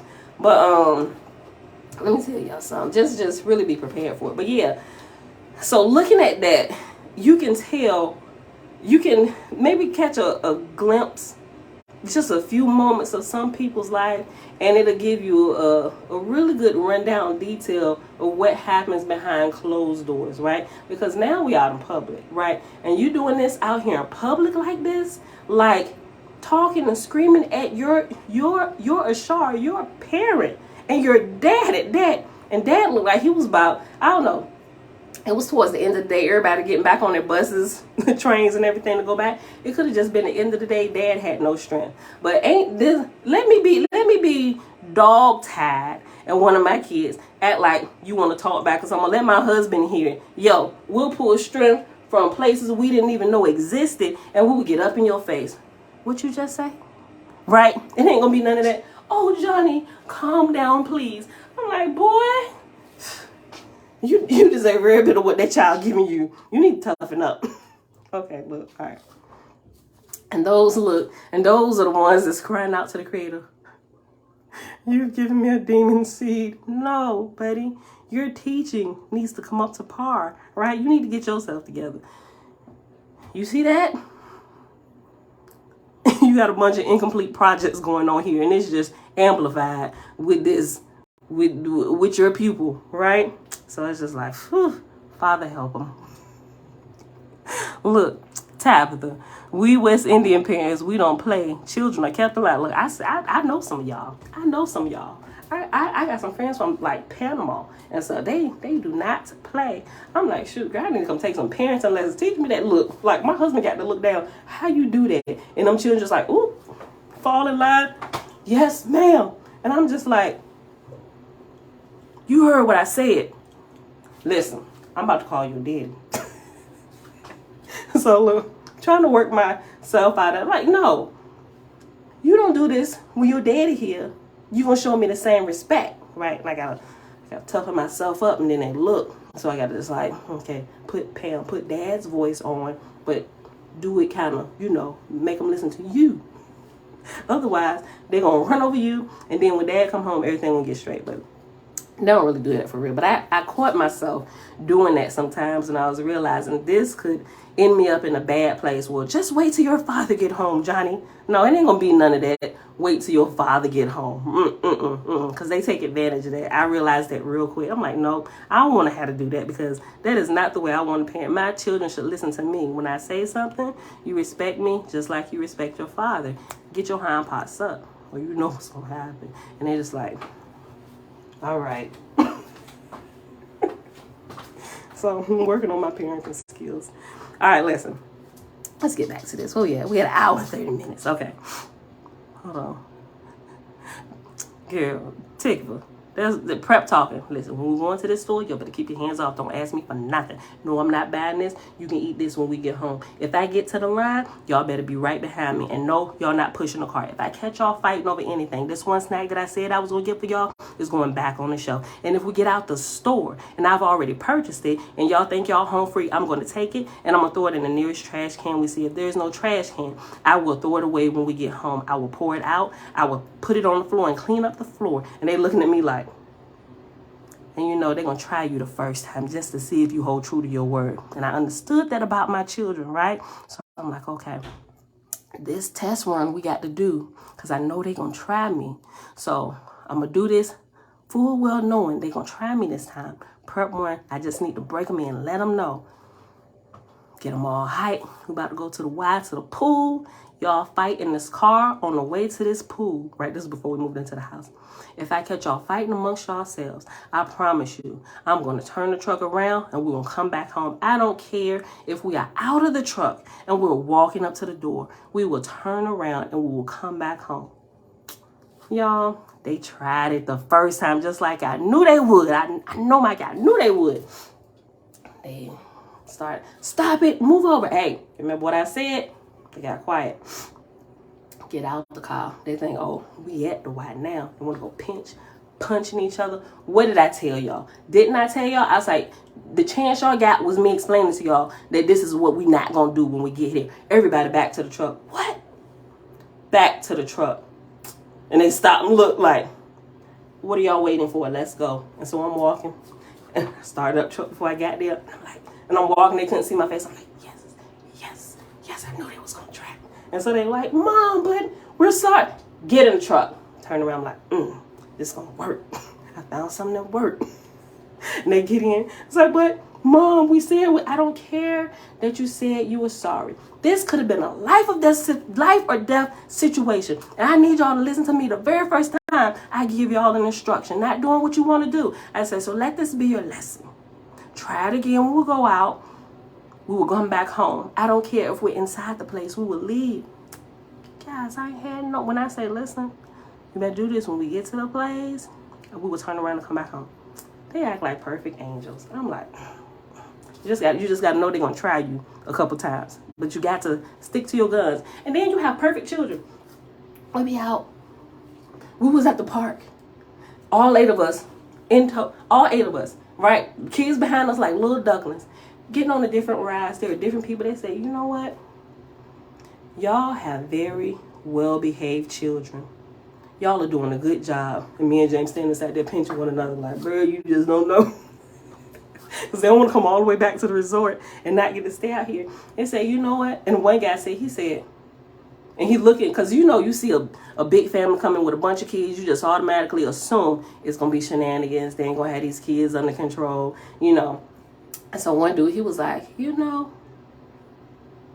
all have very well-behaved children. These are the best children I've seen all week long. And we was like, thank you very much. And we just walked right in. Airport. At the airport, too. I was talking about the guy that was in the line. Look, and I think it was going up the one for the mountain. Mm-hmm. No, was it the mountain? Was it the mountain one? What? The line. No, what was the line we was going in, the lady that she was showing us how to use the Genie app when we decided we was going to purchase? No. This one didn't have a lightning line. She was the one that told us to do the Genie and pay for the day passes. That one. That was speed. Speed people. People mover. People mover. The people mover. Okay, yeah. Yeah, so I'm just like, you just got to train them real good. You ain't got to whoop them all the time. Just give them something. Who ain't got to whoop them? As I said before, some kids need to have a restart button. He called the whooping the restart button. They need it, man. You listen, I ain't going to say beat them all the time. I'm not going to say that. I'm not. No, I'm not. And I don't beat my kids, but sometimes we need to reset you to factory settings, sometimes you need to reset. You know what I mean? Kids need to be reset. You know what I mean? Well, I can't speak on all. I speak on ours. Yeah. You know what I mean? They know how far, but understand this. As a man, my kids will respect my wife.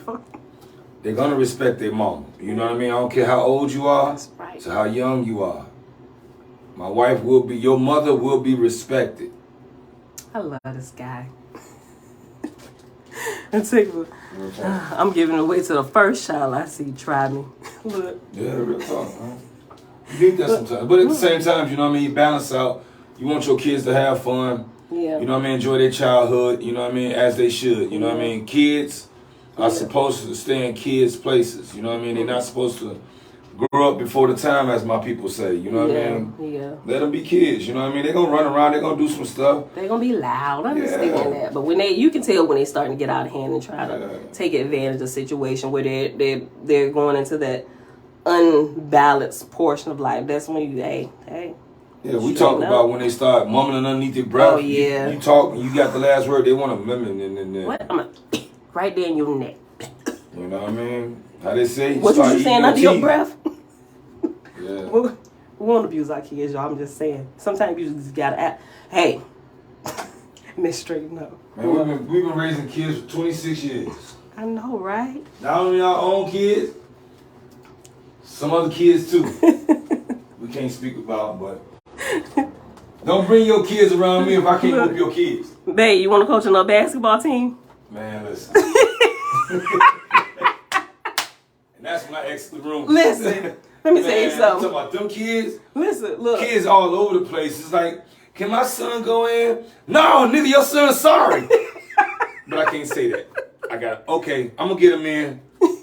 Well, Mr. Murphy, you never got him in, nigga, because he's sorry. Let me tell you, my husband played basketball, right? Man, and so, look, raising your kids is hard, your own kids. But now, look, you can pop your kids, you can whoop their tail, you can punish them.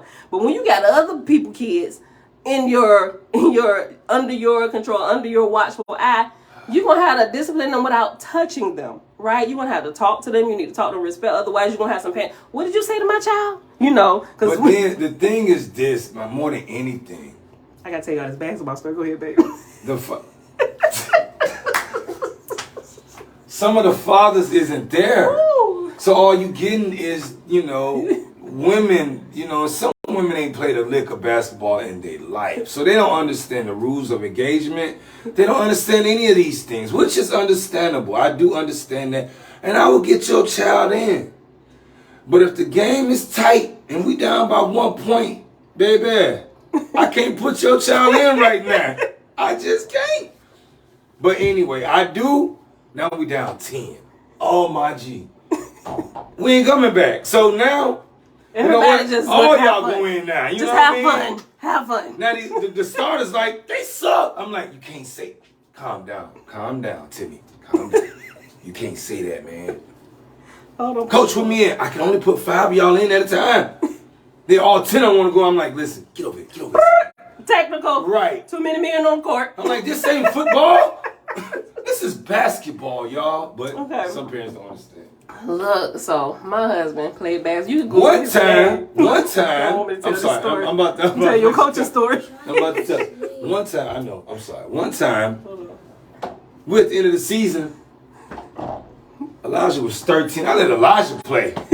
I'm like, any help will do right now. Look, Elijah playing against 7-year-olds. I said, and we still lost. Look, Elijah wasn't even on the squad. He was just anybody. We need anybody. Please, anybody help us. And I'm sitting here watching my husband right now. My husband playing basketball, all-star. He got trophies. You can Google him for Illinois. He played with Kevin Garnett.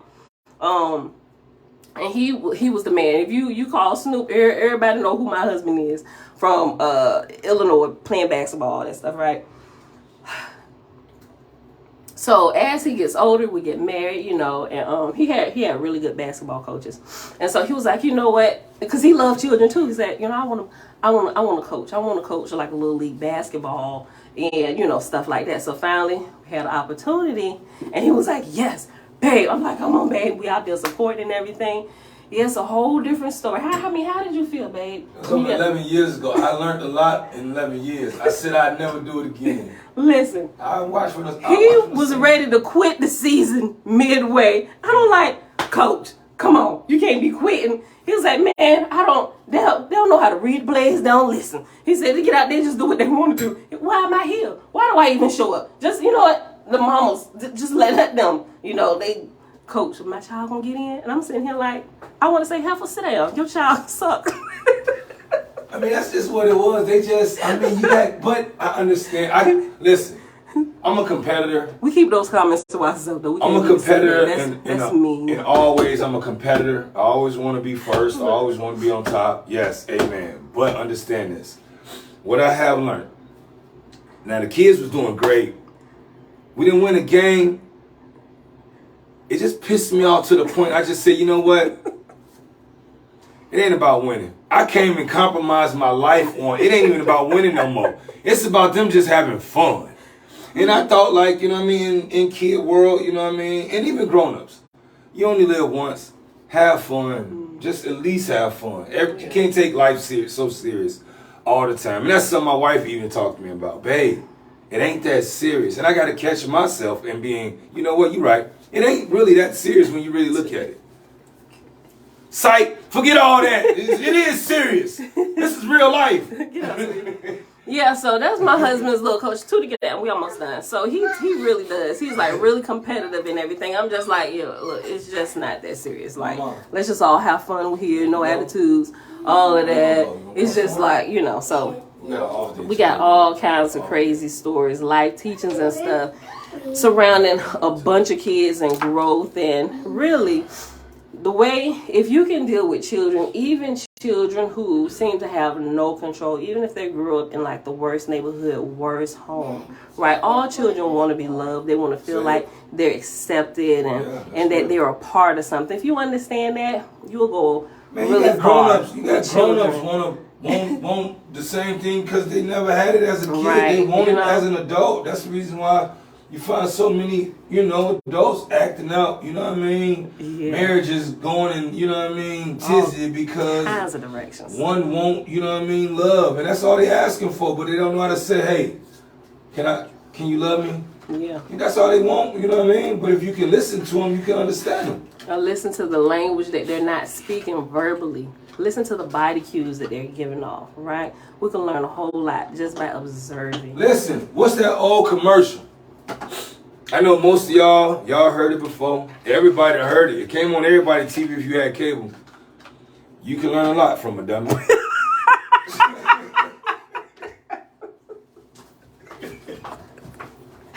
Okay, y'all. Look. Okay. Let's finish this. We get on to this talking about, and thy guardian angel shall have honor in thy pupil. Let's go. Some of the parents don't have the honor yet. They haven't learned how to exact or create that beautiful song atmosphere, that chorus for the pupil to play their music, right? The way that they reside. You just don't understand what type of instrument your pupils are, right? A good conductor, a good maestro is very observant, and we know how to pull the best out of you. Even if we can't talk to you, if you're visual, if you hear things, you're creative people tend to act out a whole lot more because they got this whole other dynamic going on inside of them that they don't necessarily know how to express, especially when they're early. And so they tend to get in trouble a lot. They're what people label the bad kids and stuff, when no, you're misclassifying your pupil. This child is a genius. The creativity, the artistry, all of this stuff. These people normally become like your musicians, the designers of these beautiful things, the people at Disney. You misclassify your students and don't understand what their gifts are. Ashars, parents, observe everything in your pupil and make sure you're giving them the best opportunity to achieve all it is they've come here for, right? The lessons that they need to learn. Take them to places, let them have fun. Children, as they're growing, even teenagers, they learn through interaction, fun, creativity. Disney is a perfect place for that. Not just Disney, but a lot of places. A lot of things can be made fun, right? If you're not so uptight, The lessons are easier to teach. They're way easier to learn, and you give the children good experiences, things that they can relate to for the rest of their life. They'll always have some kind of crazy story. Like I always got some story for y'all, right? Storytelling is my thing. I love it. Okay. All right. We almost done. Well, almost. Okay. So 131 verses. We on 46. Let's read 46 again. We're going to finish this today, y'all, for real, because it's Labor Day. You know, most of us, y'all ain't got to work, right? Okay. All right, so. W, verse 46. W, thou hast spoken wisely. Go then to the east and stand upright before Jehovah, and there pray or utter an anthem of praise unto him, that he may be glorified in thee, and thy guardian angels shall have honor in their pupil. The M and I pass round the tablet. The E soundeth the gong thrice. The I maketh informal prayer, and at the termination he repeateth with the M as followeth. M and I, give ear unto me, O Jehovah. The vanities of the earth have no countenance in my sight. They are as one cast down in the day of his triumph. Neither doth flesh and blood, neither doth flesh food enter my mouth, nor strong drink, nor substance that cometh from an animal, or is part thereof, nor fish, nor worms, nor anything that breathes or hath breath. And if the eye is a prophet, he addeth, nor roots, nor seeds that groweth in the field. Wow. And the prophets don't eat the roots nor the seeds that grow in the field. Okay, if we go back up at the very beginning of the verse 48, it says, neither doth flesh food enter my mouth. After flesh is reference letter X. Let's go over to page 573, and reference letter X says, in the ancient order conferred on the high priests and priestesses, the words were, neither doth flesh enter my mouth, nor drink save water, nor seeds, nor grains that grow in the ground, nor anything that is part of an animal or came from an animal, but such only as fruits that grow in the air, and nuts high growing, nor eat I anything any day after high dang, high noon, nor lie I down at night, but sit upright, that my head may be clear and full of prophecy. Wow. Yes, Oahspe College University, shalom. I am. You must just tuned in. You read it so much, you know exactly where we at, right? That's the chapter we are at exactly. Okay, so this was good. Let me read this again.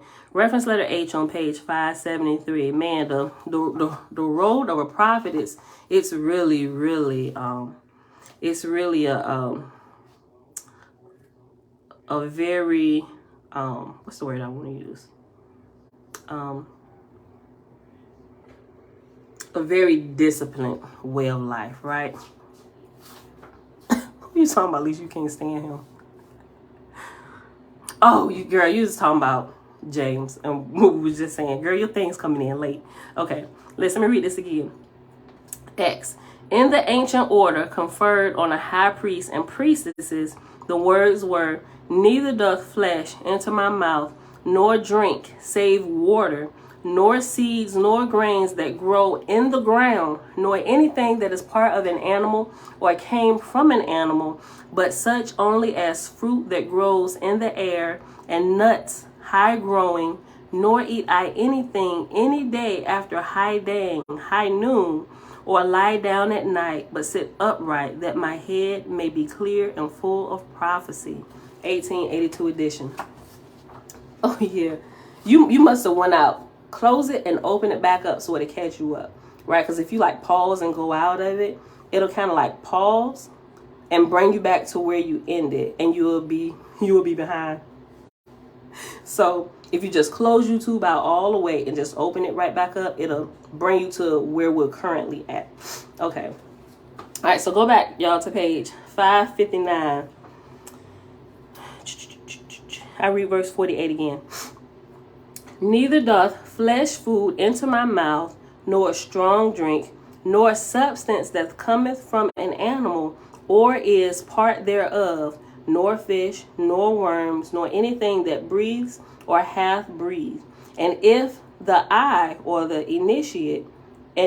initiate is a prophet, he addeth, nor roots, nor seeds that grow in the field. In the air and in the fruits thereof is my substance. Into the air riseth my spirit upward to thee, O my Father in heaven. Quicker hast thou made my spirit than my flesh, quicker thou my soul than the dust of the earth. Who can comprehend thy handiwork? Who else but thee knoweth the delight of my soul unto thee? Verily art thou the comfort of the living, the solace of the dying, and the joy of the dead. I was not, and I knew not. Thy hand moved and brought me forth, and lo, here I am. Yea, thy spirit moved upon me, am I, and in parentheses, me is Mother Earth. Yea, thy spirit moved upon me, Mother Earth, and I am one of the fruits thereof.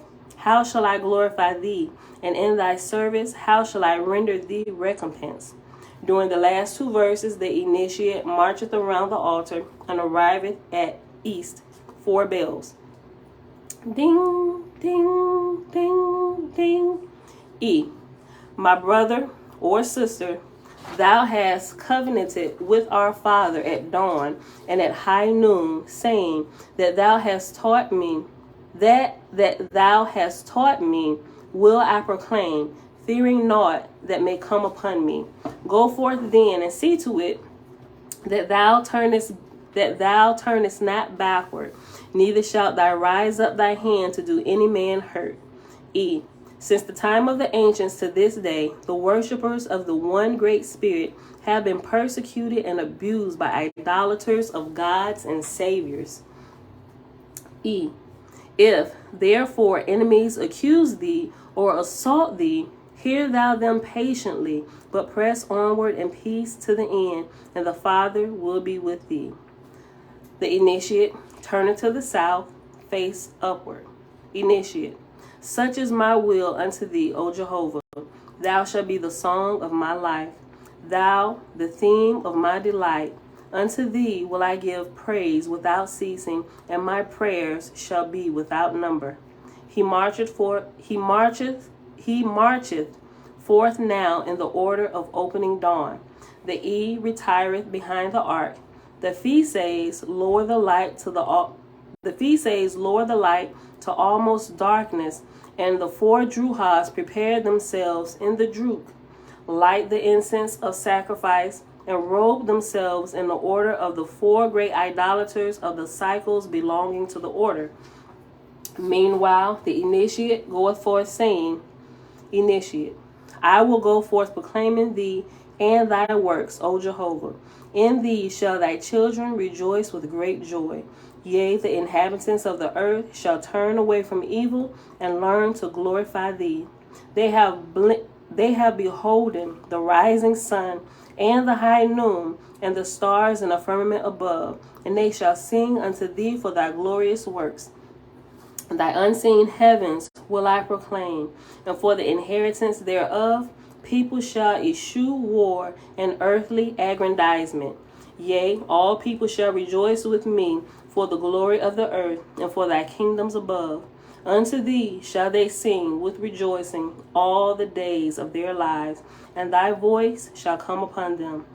Here boundeth forth from the north east the Druge, which of this day is Brahma of the Zarathustrian ancients, and he flieth madly upon the initiate. Brahma. Verse 62, it says, Brahma speaks of the person acting like Brahma. And after Brahma, it has a reference letter Y. And Y on page 573 says, in all preceding cycles, the 4 chief enforced religions of the time were allotted to the evil corners of the chamber. For example, in the Mosaic cycle, they were Osiris, Baal, Dagon, and Ashtaroth.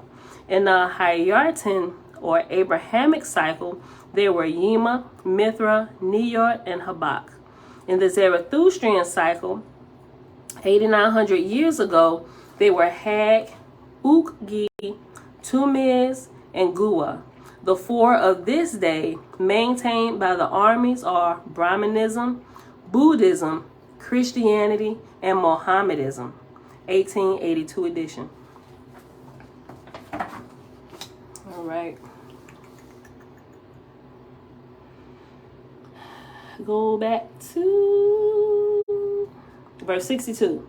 Brahma, halt, vain man, blasphemer of the Zarathustrian law. I have heard thy insulting tongue. Thou raisest up thy voice against the wisdom of the ancients. Know then that the All-Spirit spake to Zarathustra, the All-Pure, who was the incarnation of all light, born of the Virgin Me. This is the Zarathustrian law, the holy light of earth and heaven, the Brahmin religion. Whoever since then saith, Lo, I hear the voice, or Lo, I see the hand, is a blasphemer, an impostor. Have a care of thy speech. Initiate. I would teach man to be happy and to rejoice in the Father over all. B. Insulting man, and of a truth most wicked teacher, man should torture his flesh, and by long fast and abhorrent labor make the earth hateful in his sight. Do thou not this, and thou shalt return to the earth a wandering spirit of, B. Insulting man, and of a truth, a most wicked teacher, man should torture his flesh, and by long fast and abhorrent labor make the earth hateful in his sight. Do thou not this, and thou shalt return to the earth a wandering spirit to afflict mortals. Initiate. Nay, I would make the labor of earth a joy and thanksgiving, having faith in the great spirit Jehovah. B. O Brahma, O Zarathustra, go, barbarian, out of my sight, thou insulter of the ancients. Thou contaminatest the sacred land of Brahma. Begone, begone, thou that reverest not the caste of men. Here the initiate escapeth past B, who retireth to his droop. Again the initiate goeth forth. Initiate. Rejoice, O ye inhabitants of the earth. Jehovah liveth and reigneth, and ye are a glory within his works. Fear not, O my beloved, his hand is over all. His wisdom knoweth your just deserts. Your just deserts. Go not backward, O all ye people. He is ever at your hand in wisdom and strength. A nurse provided he for the newborn, and the spirit of the full-grown man is in his keeping. With your eyes, O my beloved, go not back to the ancients, nor seal up your souls, and he will give you light. And after nor seal up your souls, after seal is reference number 29. And 29 at the bottom says, nor seal not up your souls. So I'm going to read it again. Verse 71, page 560. With your eyes, O my beloved, go not back to the ancients, nor seal up your souls, and he will give you light. Arouse ye up, O ye inhabitants of the earth. He is the same yesterday, today, and forever. Here boundeth forth from the south east Druze, which in this cycle is Buddha, and he assaileth the initiate violently.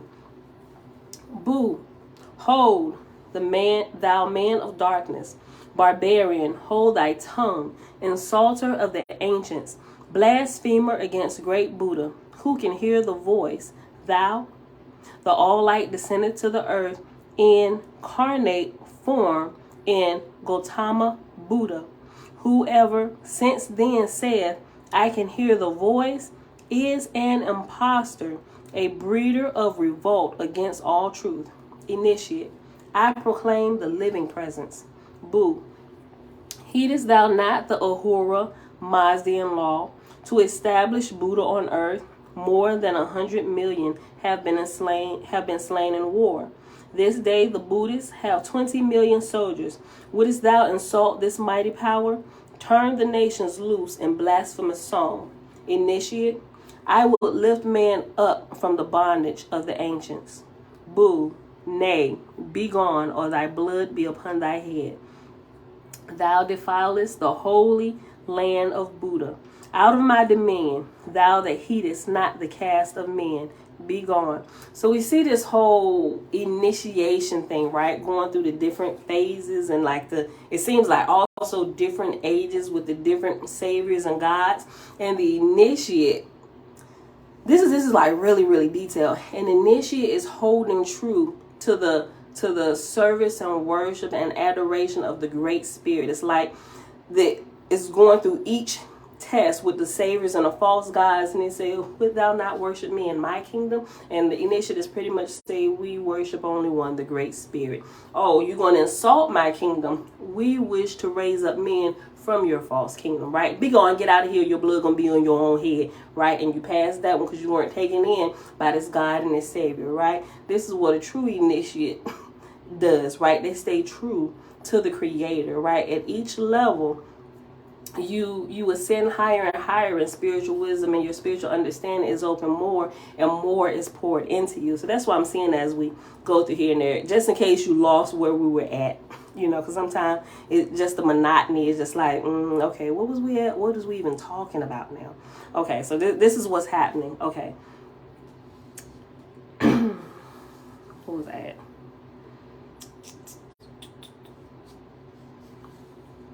Oh, here I go. I proclaim. Okay.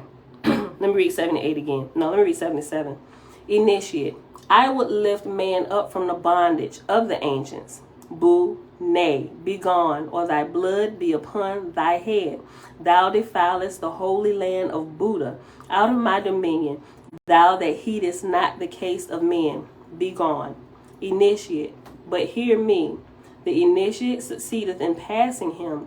Boo, nay, I will not. I will scourge thee with stripes, whipping him. As he graspeth the chastening rod, the initiate maketh his escape. Boo, retireth to his droop, the initiate goeth forth again. Initiate, better art thou, O Jehovah, our living Father, than the dead ancients. Better thy love than the dominion of the whole earth. Who shall fear when our Father in heaven is also within us? That's good. Who shall fear when our Father in heaven is also within us? Who shall take anger to his soul for the darkness of men? Glorify him, O all ye people, in praise and thanksgiving. He speaketh in the song of the bird. He painteth the flowers of the field with his own hand. And he waters Florida himself. It's so lush and beautiful. I'm like, I see. Me, my husband, I was saying, look, the Creator. I said, some people looking at this like, oh my God, it rains every day in Florida. But it's so beautiful here. The palm trees and the lush greenery. I said, no, the Creator waters his garden daily, right? I said, this is the land that needs to be watered daily. The Brian Job report, shalom, shalom. Okay, listen. Verse 83, page 561. Glorify him, O all ye people, in praise and thanksgiving. He speaketh in the song of the bird. He painteth the flowers of the field with his own hand. Of all the living, man alone turneth away from thee. Man alone setteth up an idol on earth, or imagineth one in heaven, and worshipeth it. Proclaim him with great joy, O my beloved. There is but one all-person, the Great Spirit, Jehovah. Here boundeth from the north, west, the Druge, which of this cycle is Christian.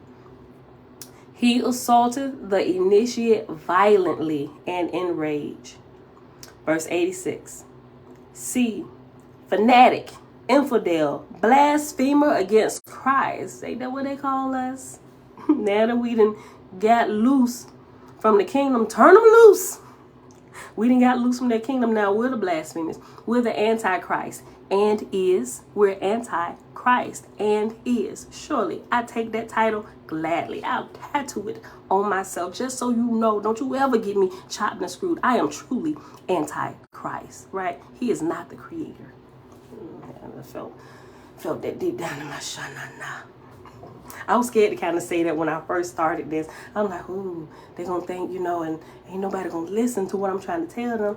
No, so let me just explain to you what Antichrist, later for that crap, I'm Antichrist, my G. Look, and I hope somebody take that snippet and just blast it. See this? She's a blasphemer, Antichrist. Because you know what happened? They're going to come looking to see who this blasphemer is. And hopefully they stay a little while so they can really see that they should be Antichrist too. Join the Antichrist gang. Creative gang. Okay, listen. Verse 86, page 561. See, fanatic, infidel, blasphemer against Christ, sayest thou God hath lungs and lips and a voice, and thou can hear him? O thou insulter of this enlightened age, only the ancient prophets could hear him. Then God descended to the earth, incarnated himself in a woman, and was born of a virgin, becoming Christ, the Savior of the world. Christ is the Lamb of peace. He is the fountain of love. Christ saith, I am the life and the light. Initiate. I know only one great spirit, Jehovah. Come through, initiate. Come through. We only know one. Tiffany, hey girl, hey, listen. Hold on. Verse 88, page 561. Initiate. I know only one great spirit, Jehovah. See, thou liest, thou disturber of the peace, thou infidel to the holy book and Christian law, to establish Christ on earth. 100 million have been slain in war. Know thou this day the Christians have 7 million soldiers and the mightiest ships of war on the globe. Initiate. I teach peace and love. I love it. I love it. See, hold thy tongue, infidel. Christ said, think not I am come to send peace on earth. And we talked about this before. Christ said he coming to rip all this up, right? But we come to bring peace. The Creator comes to bring peace. Listen, look. I'm going to go back to 88. Initiate. I know only one great spirit, Jehovah. See, thou liest, thou disturber of the peace, thou infidel to the holy book and Christian law, to establish Christ on earth. 100 million have been slain in war. Know thou this day the Christians have 7 million soldiers and the mightiest ships of war on the globe. Initiate. I teach peace and love. See, hold thy tongue, infidel. Christ said, think not I am come to send peace on earth. I am not come to send peace but a sword. Christ said, I came to set a man at variance against his father, and a daughter against her mother, and a daughter-in-law against her mother-in-law. And after that is reference letter Z. So let's hop over here to page 573. And that gives you the reference where Christ says that in the Christian, yeah, we still live. Look, in the Christian Bible, Z says on page 573, Matthew chapter 10, verse 34 and 35, 1882 edition, right? And that's where you can find that. I come to tear the house up. Okay. Verse 92, back on page 561. Before Christ, every knee shall bow and every tongue confess him Lord of all. Down on thy knees, infidel, and confess to him. Down. Initiate, never. I like how she just never. Never. To none but great Jehovah. See, O blasphemer against the Lord, now will I bind thee for heresy behind prison bars, and thy sacred books confiscate. He seizeth a cord. Initiate. Nay, bind me not. I would but raise up my fellow men. Oh, you throw me in jail? I'm set free all your slaves. We all gonna go. Listen. Nay, bind me not. I would but raise up my fellow men. The initiate escapeth. See, dog, desecrator of religious liberty, be gone out of this fair land of meekness and love. Meekness and love? Can you just say we the bloodiest of all men and we got all these warships and stuff, but you peace and love, you a country of peace and love? No, that's the facade. So they become your slave and then their eyes might be open. 96. See, Dog, desecrator of religious liberty, be gone out of this fair land of meekness and love. C, retireth to his droop, the initiate goeth forth again. Yes, babe. What's he be done? What's I be done? I'll be done. Let me see. I am on verse 97. There is 131 verses. So let's say 10, possibly 15 minutes max, maybe. She like, what is that? Is it just now? You ready to end now? Well, Kimball, Max, Shalom. Shalom. Right. Supposed to be the Prince of Peace, but just told you we come to separate the house, separate the father from the son, the mother from the daughter, the mother-in-law from the daughter-in-law. We come to bring a sword to your house, but we really coming to bring peace, but a sword. We gonna bring peace by bringing a sword. How is right? This confusion, bunch of confusion, right? It's a play on words. They're trying to bypass the guard on the left side of your brain to get right in, and it's been working for a very long time. They've been hypnotizing the guard on watch on the left hemisphere of the brain, and the information has been getting through, and have people out here looking crazy, worshiping gods and saviors when you should be worshiping only the Great Spirit alone, the Creator only. Listen, verse 97. Initiate. Hear ye him, O all ye people of the earth, and ye of heaven above. His voice is in the air and in the stones of the earth. Yea, he speaketh in the sun and moon and stars. All things in heaven and earth are the expressions of his soul. Make merry, O ye inhabitants of the earth. Jehovah is ever present, and none can counterfeit him.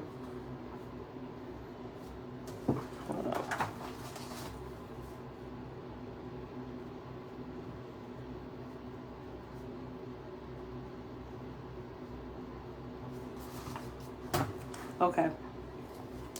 98, page 561.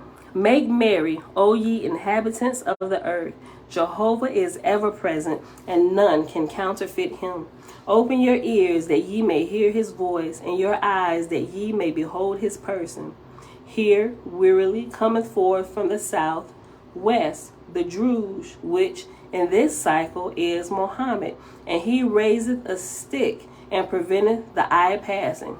Hold on, bro. Let's see if you get past it. I got some questions for you. Hold up. Listen. Mohammed, foolish man, thou talkest to the wind. Only the ancient prophets could hear the voice. Muhammad was his prophet. Go then, read the prophets of old and study the Quran. Since Muhammad, no more wisdom can come into the world. Initiate. I would raise up the ignorant and debased. Nay, thou art a fool. The ignorant and debased are as God made them. They are content, disturb them not. Like, leave them slaves alone. They ain't messing with you. Leave them alone, disturb them not. I would raise up the ignorant and debased. Nay, thou art a fool. The ignorant and debased are as God made them. They are content, disturb them not. Initiate. I would make their labor light. Be wise. Yesterday thou wert born. Today thou livest. Tomorrow thou diest. And the next day thou wilt be forgotten. Go then, procure wine and women, and feast thyself while thou mayest. Sound like what Solomon said, right? It's probably not the wisest thing to do. Initiate. I teach a higher life. I want no higher life. This world is good enough for me.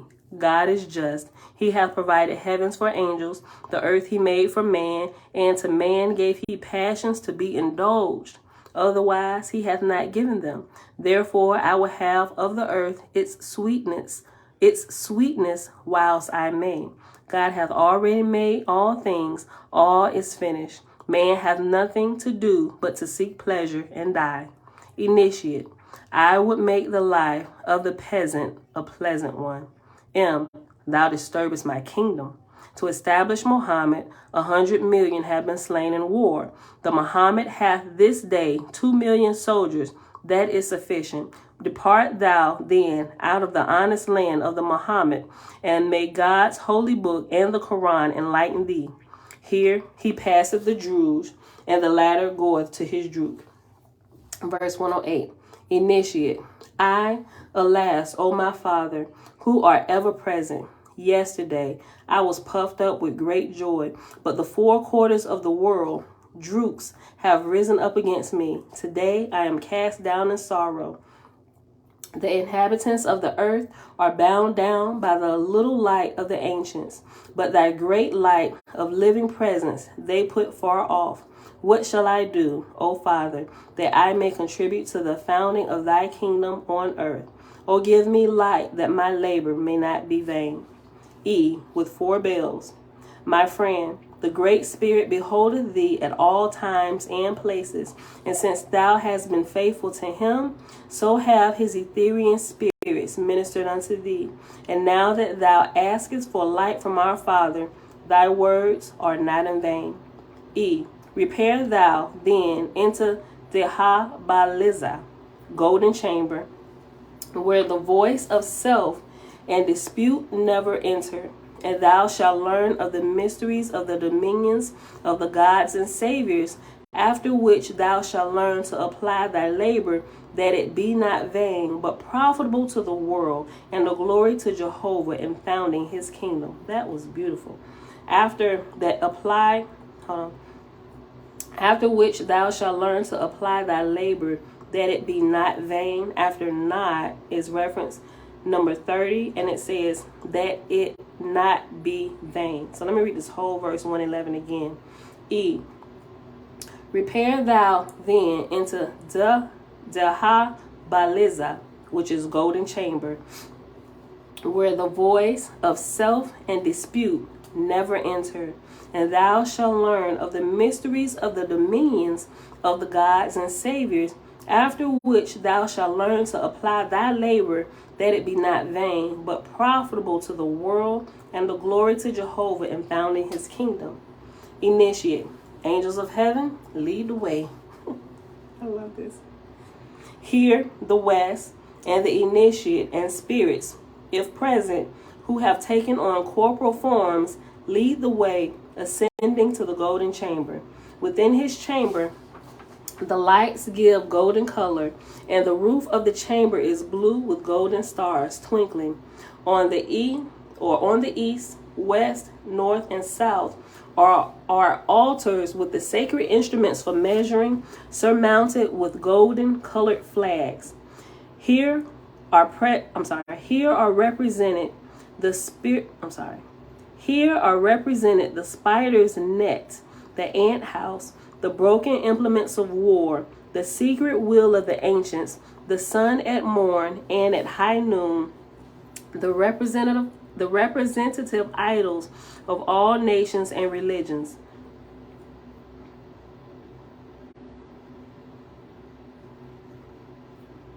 I'm looking at this chart. I think this is this it? Let me keep reading. I'm going to keep reading before I show y'all this. I'm going to show it to you. I'm looking at this plate 88 under this. Okay. Hold on. Here are represented the spider's net, the ant house, the broken implements of war, the sacred will of the ancients, the sun at morn and at high noon, the representative idols of all nations and religions. In the east and west and north and south stand the angels of triumph. In the midst of the chamber stand the tablet and the altar of the ancients. Above the east, in letters of fire, is the name Jehovah. Above the west, in letters of fire, is the name Eloah. Above the north, in letters of fire, is the name Elohim. Above the south, in letters of fire, is the name Eolin. And suspended from the center, in letters of fire, is the name Eoah. In the extreme Druka, in golden letters, is the word Om, and in red is the word Me. And after me is reference number 31, and that says at the bottom, the word Me And in red is the word Om. Is this a chart? I don't think this is a chart. The plate. Is it? Because I don't see letters of fire.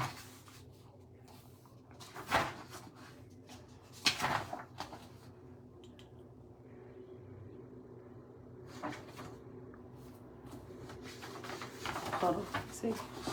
Maybe it is. Maybe I'm just not understanding it. Okay, let me show you this. I don't think this is it from what it's describing. At the bottom of page 562 is plate 88, ceremony of holy mass, moon, for interpretation, see preceding tables. Yeah, I don't think this is it, but I'm gonna show it to you since I keep looking at it. Right here, this. I don't see the fire or anything.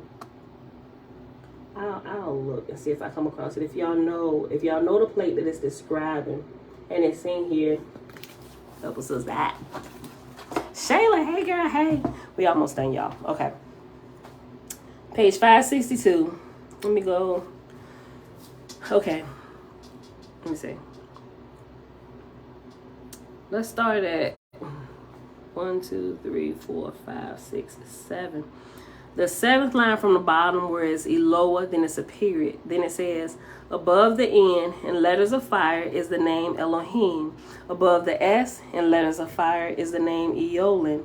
And suspended from the center in letters of fire is the name Eoah.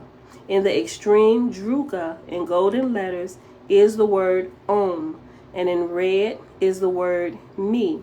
When the initiate and the west and the angels enter the chamber, lo, sweet music saluted them, and they march around the central altar in single file thrice, arriving at E as the music ceaseth. 5 bells are sounded, and the initiate and the west and the spirits face about to the east. East. Who cometh here? Initiate.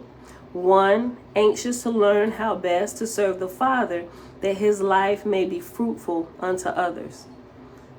Voice from the Spirit, or a mortal representative standing on the right of the east. How easier it is to be a young sprout than a full-grown oak, saith Jehovah. Have not the gods and saviors in the lower heavens discovered this, and so set guardian spirits and familiars over the newborn? What wonder is it that men are stiff-necked in the doctrines of the ancients? Spirits of darkness urge them on, and they delight in war and earthly dominions for the benefit of their gods and saviors. Neither know that they are servants to spirits of darkness, and they glorify themselves in caste and in riches and dominion and in becoming rulers and chief leaders. Jehovah said, let my chosen be wise after the manner of the self-gods and saviors, and also seek out infants and little ones and become guardians over them, but unto righteousness and good works, teaching them peace and love, and to live in harmony, and to abjure war and earthly profit. As much as ye do this, especially teaching spirit communion, so do ye lay the foundation for my Etherian spirits to come and abide with them as guardians during life and even after death. That's good. I'll read that again. Hold up. Let's go back up to verse 113. Let me do all this. Okay, page 562. We almost done. It's at verse 113 and we end at 131. East. Who cometh here? Initiate.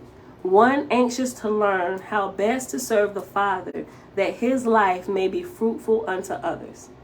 Voice from the Spirit, or a mortal representative standing on the right of the east. How easier it is to bend a young sprout. Oh, you know what? I said that wrong. I'm glad we came all the way back to that. I said, how easier is it to be? But it's to bend. Okay. It makes me think of something my uncle said. It says, how easier it is to bend a young sprout than a full-grown oak. And it reminded me, my uncle said, it's easier, I'm going to just put it in my words, it's easier to train younger children, right? And how you teach them, they are bent from childhood in a certain direction.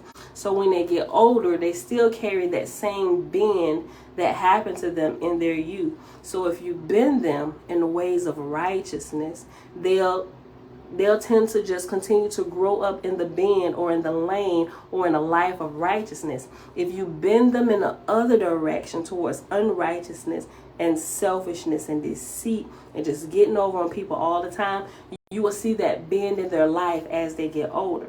So if you see them when they're older and they're already bent in this direction, they were probably bent this way from youth, right? And they said how much easier it is to bend a young sprout than a full-grown, full-blown oak tree.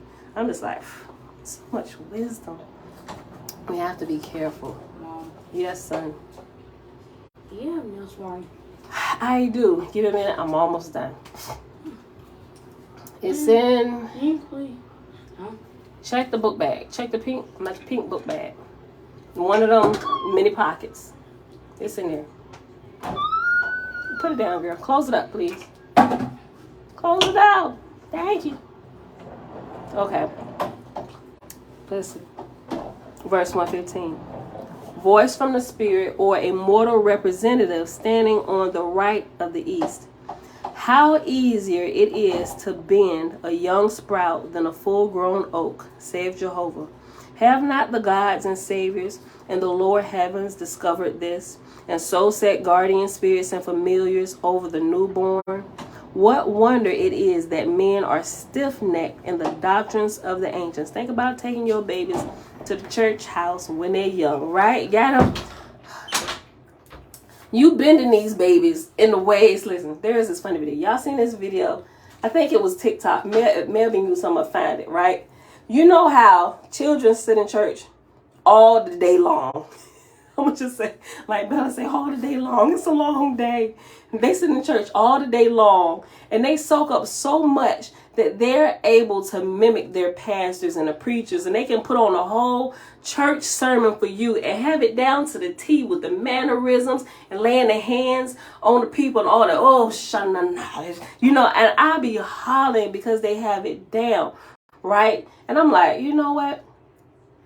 If we put something just a little more constructive in their life, right? We're bending these babies in this direction to continue this foolishness. Now they moonwalking and sidestepping,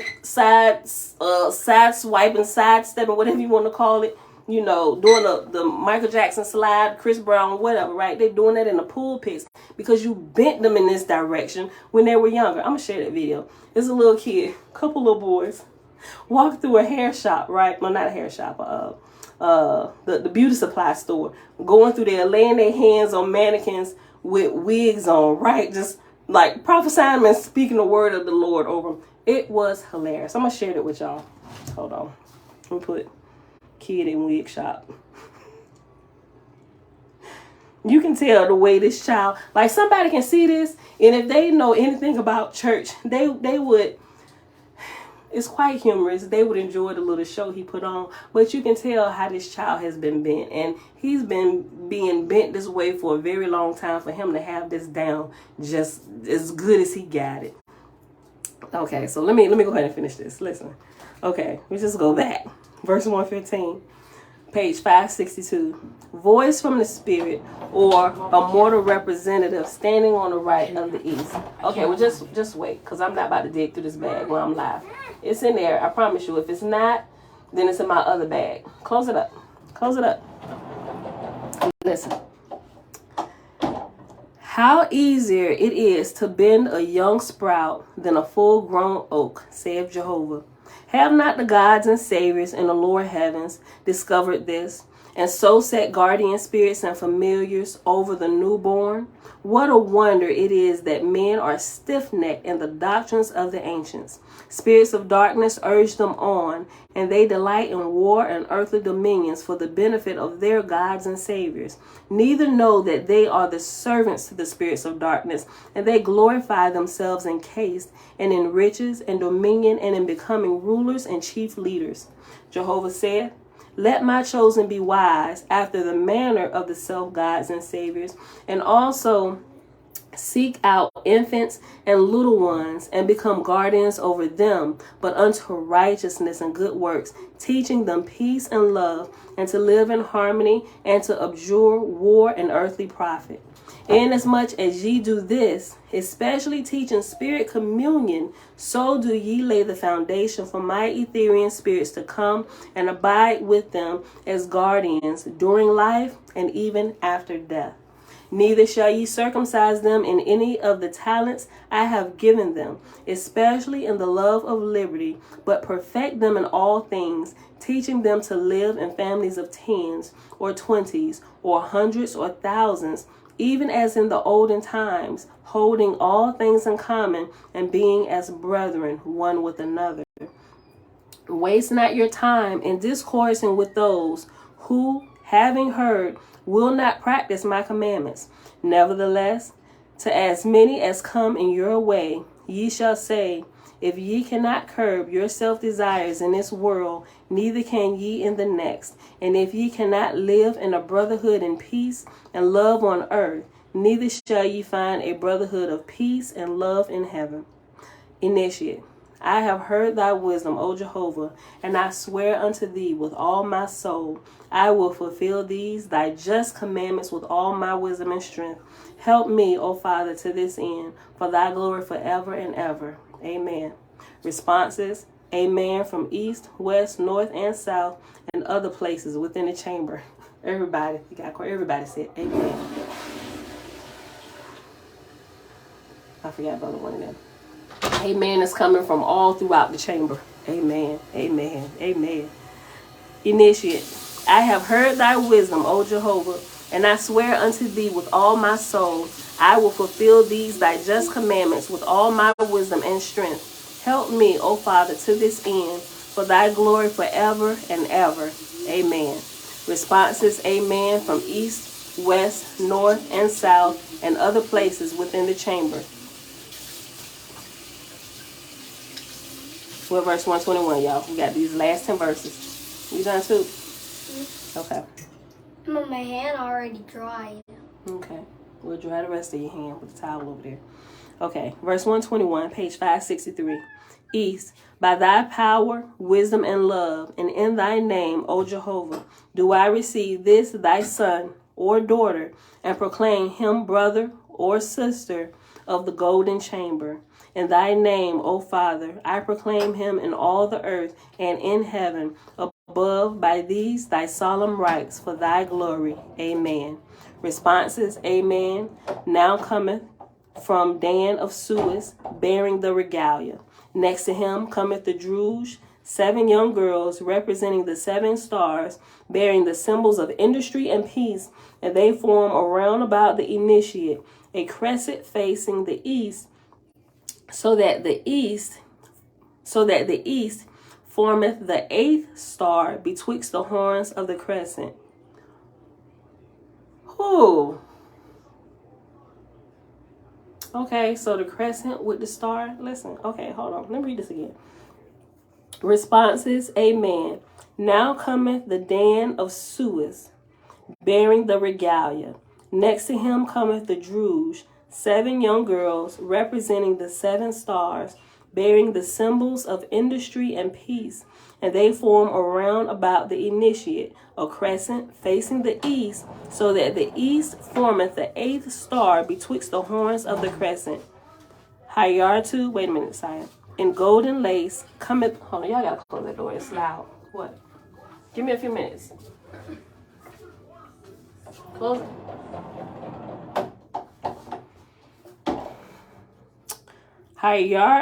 Who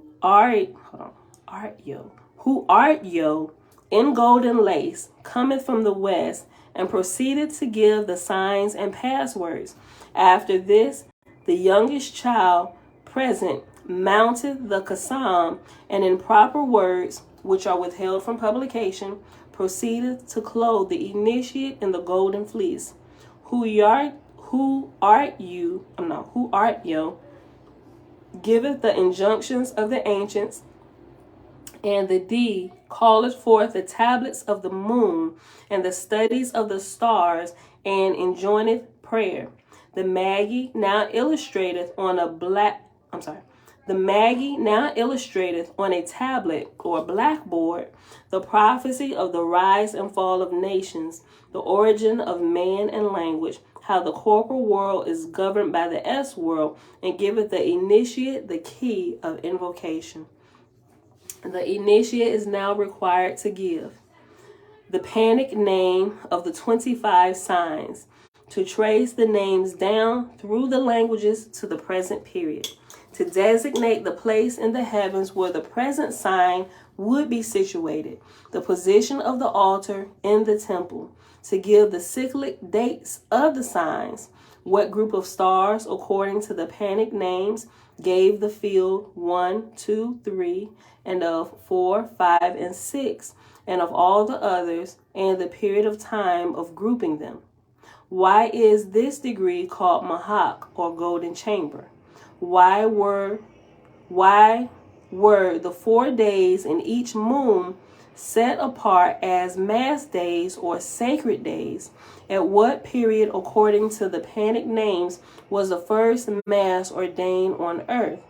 What was the position of the great serpent, solar phalanx, at that time? To the last question, the initiate respondeth, Alas, O Aveya, which is priest, I have not traveled so far. The Aveya saith, Then I will prepare thee for another degree. The initiate respondeth, So be it. Here endeth the Mahak degree with music and prayer. The accompanying tablet showeth the moon days and the order of prayer and anthem as in the ancient times. And that is the end of the book, or the tablet of Mahak, or dark or degree of golden chamber. And that picture that I saw, y'all, is being described here in the last verse at the end. The accompanying tablet showeth the moon days and order of prayer and anthem as in the ancient times. So that's plate 88, ceremony of Holy Mass Moon. For interpretation, see preceding tablets. So everything that we see in this, I'm going to show it to you again. This is on page 562. All the interpretations that we learned from all these other charts, the individual definitions of stuff we learned in the previous one. So you see some of them inside of here. So to interpret this, you got to go back and study the other tablets that we've already went through that gives you everything that you see inside of here, right? And now you should be able to interpret it appropriately, what they're seeing. All right. So with that being said, beautiful people, I know this was super long today. 2 hours and 37 minutes. But this was good. It was more of my stories being added in. Wait, hold on. What'd you say? Set apart. That's the plate. Right, yeah. Plate on 562. Thank you. This was so good. Like I said, most of the time, well, half the time, it's half of Oahspe and the other half is our shenanigans and stories here from Disney and my husband's time of coaching basketball and learning some things that he thought he knew that he learned during that time that he did not know. His patience grew to a whole nother level. Interacting with other people's children that are not his own, and how to direct them and give them instruction to form this perfect cohesive team of doing stuff. That season wore him out so bad he took a break for a little while. He gonna probably go back to it. He'll probably go back to it, especially now that Jeremiah wasn't really the basketball. He played football.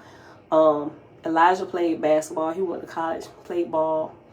He was going for basketball, but his last couple years of high school, he did so good in football that they wanted him for a football scholarship. So he played football for the few years that he went to college or whatever. But now Josiah is really wanting to play basketball. So he's about to join the AAU team. So we're about to start this whole basketball phase over again to get a hoop at the house and practice on the skills. All the boys, they play here and again, whether they go to the Y or whatever, but Sire really wants to play for a team. So now here comes the lesson again that my husband is about to get while trying to direct Sire, because Josiah's personality, his personality is kind of a little laid back like me, and so my husband having to direct him aside, he don't necessarily do what he want to do, but he just think he right all the time, right? I'm like, he get that from me. He get it.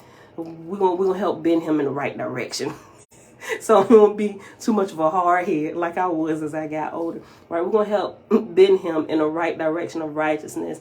And my husband, he'll beast with the, with the skills and stuff. He thought he wanted to coach little kids. He's like, give me the older kids. The older kids are living, but they have listened to, right? So if you can catch them younger, right, you may have to break them out of some of the improper teachings they may have had, correct their ball handling skills now, because sometimes when you get older, that's like with our company.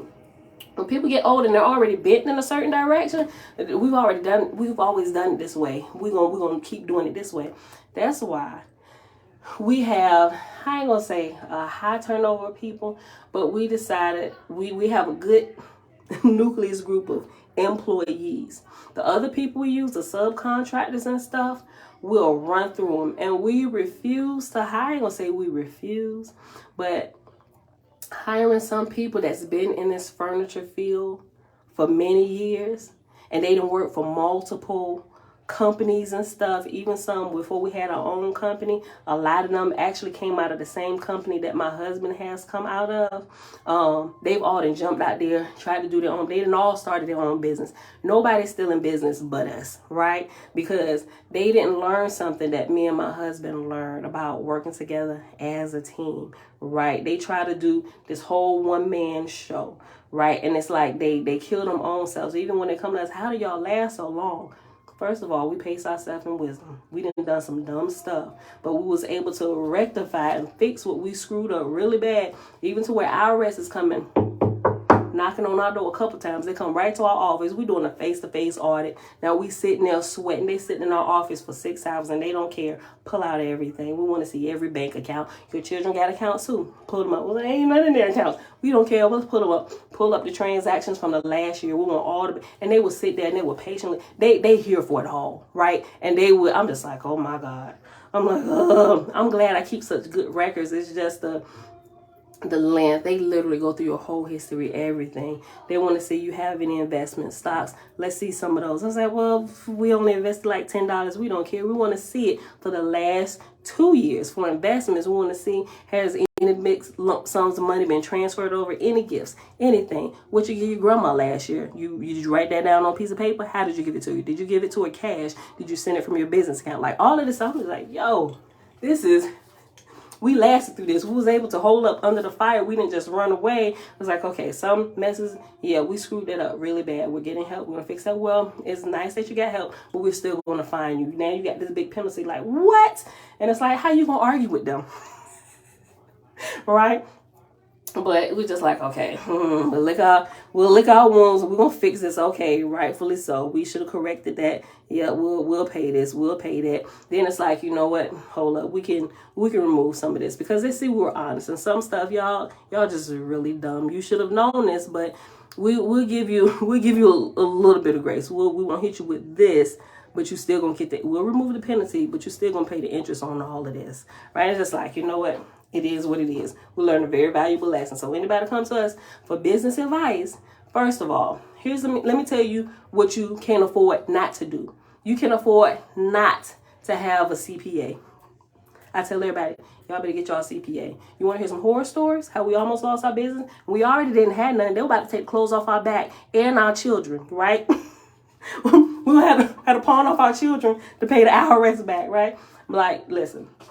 I'm just glad we were honest and they work with us, right? And we went through a couple different companies. Listen, we got this issue going on. We found Tax Masters. Y'all remember Tax Masters? They had the commercials all over the place. We paid Tax Masters a few $1,000s to help us get out of what was going on. Not realize, we figured Tax Masters, y'all got commercials all over the place. Y'all doing good. Y'all helping people. Not realizing Tax Masters was about to go out of business, right? And they didn't give us our money back. They went out of business, didn't help us do anything. That's a few $1,000s going there. Then we had another guy trying to help us, right? I ain't gonna say the name, just not saying that. But anyway, your company, you when you find a CPA, you really don't just pick anybody, y'all. If y'all have business, don't just pick anybody. Really do your research check their references because they're helping you deal with your money. If you get in trouble with the IRS, the proof of burden always falls back on you. You can't blame it on your CPA because, well, you should have known better. Why did you hire them? You didn't look into them, into their references. Oh, well, you still owe this much money. Even if they take all your money from you, hey, well, you still got to pay us taxes. Well, hey, do something, right? And then they come after your house and all this stuff. Just get a CPA, but research them, make sure they're really good, make sure they're honest, right? If they got a list of references, call those references, right? See if they're on the Better Business Bureau, read Google reviews, all of this stuff, right? Because they'll save you a world of hurt and having your bank account sucked dry. Y'all seen that movie with Will Smith? What was that? Pursuit of Happiness. IRS don't care. They will take every penny you got and come to your house and get what you got under your mattress too. Just take my advice on this from personal experience, personal pain, and having the IRS show up at our house twice and come to do a sit down audit at our business. They found, oh, you here now? We here? Hey, they flew from Pennsylvania to come see us, and they was out there an hour early waiting on us. Right? Pull everything out. We got time. They sent me here for a whole week to deal just with y'all. Oh, listen. So you cannot afford not to have a good CPA. Pay your taxes. If you have to not pay yourself so you can pay your people and make sure them taxes get paid, do that, right? Do that. Then you need to figure out how to fix that so you can make sure you're also getting paid. Don't pay people under the table. If you're paying people under the table, if they're not set up with bank accounts, you got to give them cash. Even if they're not recording it, you need to record it. You can pay people cash. You can pay them under the table. But I wouldn't necessarily pay them under the table. Like, listen, all of this is recorded because some contractors that will work with you, especially if they got a background. We know what that's like. You can't get anything. We'll help you out. We'll pay you cash. But just know at the end of the year, if you don't want us to take taxes out, you're going to be responsible. And because I did taxes, I know this, and I'll explain it to them. Do you understand this? You're going to be responsible for your taxes if we issue you a 1099. Giving you a 1099 lets IRS know that you are self-employed, meaning you are responsible for your taxes.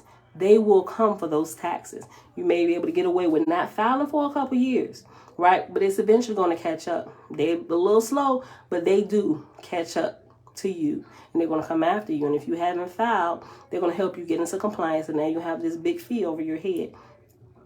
If you don't want to go through that, if you're not disciplined enough to pay taxes on the money you make, let us take out the taxes and pay the IRS for you, right? So I explain all that. Yeah, go ahead, and it's W-2 means like, okay, there's a way you keep out of trouble. We can make sure you good so you can file your taxes and stay compliant in your life. Because if you want to buy something, you want to get a house, you want to buy a car, whatever, if you want to stop doing things under the table, you can't do things under the table all your life. You got to do something legal, right? You're going to need to get if you ain't already got a driver's license, all this stuff, things you're just going to have to show, like proof of residence, income, all this stuff. Like, it's going to catch up with you sooner or later, right? Just do it right so you don't have to worry about this. So, but that's one thing I say. You cannot afford not to have a good CPA. If you start off, you know how to do it, just work. If you were one-man show, right, just be like, okay, in about a month, 2 months, need to get a CPA. You not saying that you need to completely give it over and not understand the state of your flocks of what's going on, because you absolutely need to understand your money, what's happening, but make sure it's staying in line. Otherwise, you're going to find yourself in the world or hurt, right? All right, y'all. So that was it. That was my little extra for the day. But anyway, beautiful people, I hope y'all enjoyed today. And listen, my prayer or my adoration of praise on the Creator today is like, Father, you cannot be counterfeited, right? I pulled that from today's reading. That's what I wrote down when I had got quiet. That was amazing. Father, you cannot be counterfeited. All right, y'all. So I hope y'all enjoyed the reading for the day. It is Monday, Labor Day, September the 5th, 2022, day 204 of year 4, reading through the books of the Law and the Prophets. Another 4-year consecutive day count, day 1222. We read in the Oahspe, the book of Safa, pages 556 to 563. Bella. Let me call her so she can end it. I love y'all. Thank y'all for hanging out. Y'all the real MVPs. Bella, come on, come in this girl. All right, so I'll be posting a few pictures. I'm not posting everything. We're going to have a whole Disney movie with everything that we not posting and some of the stuff, the professional pictures from the picture show that we got from Disney. There's going to probably be like, it's going to be little snippets, but a bunch of little snippets going to probably add up to about 2 hours. It's going to be like a whole little movie. Probably nobody but family will watch it. But, you know, you will see some clips of some of the fun, crazy stuff that's happened. Okay, girl, it's blue popcorn. Okay. All right, with that being said, beautiful people, I love y'all. I will see y'all back here tomorrow morning, bright and early, 7:15 a.m. Eastern Standard Time. Peace. All right.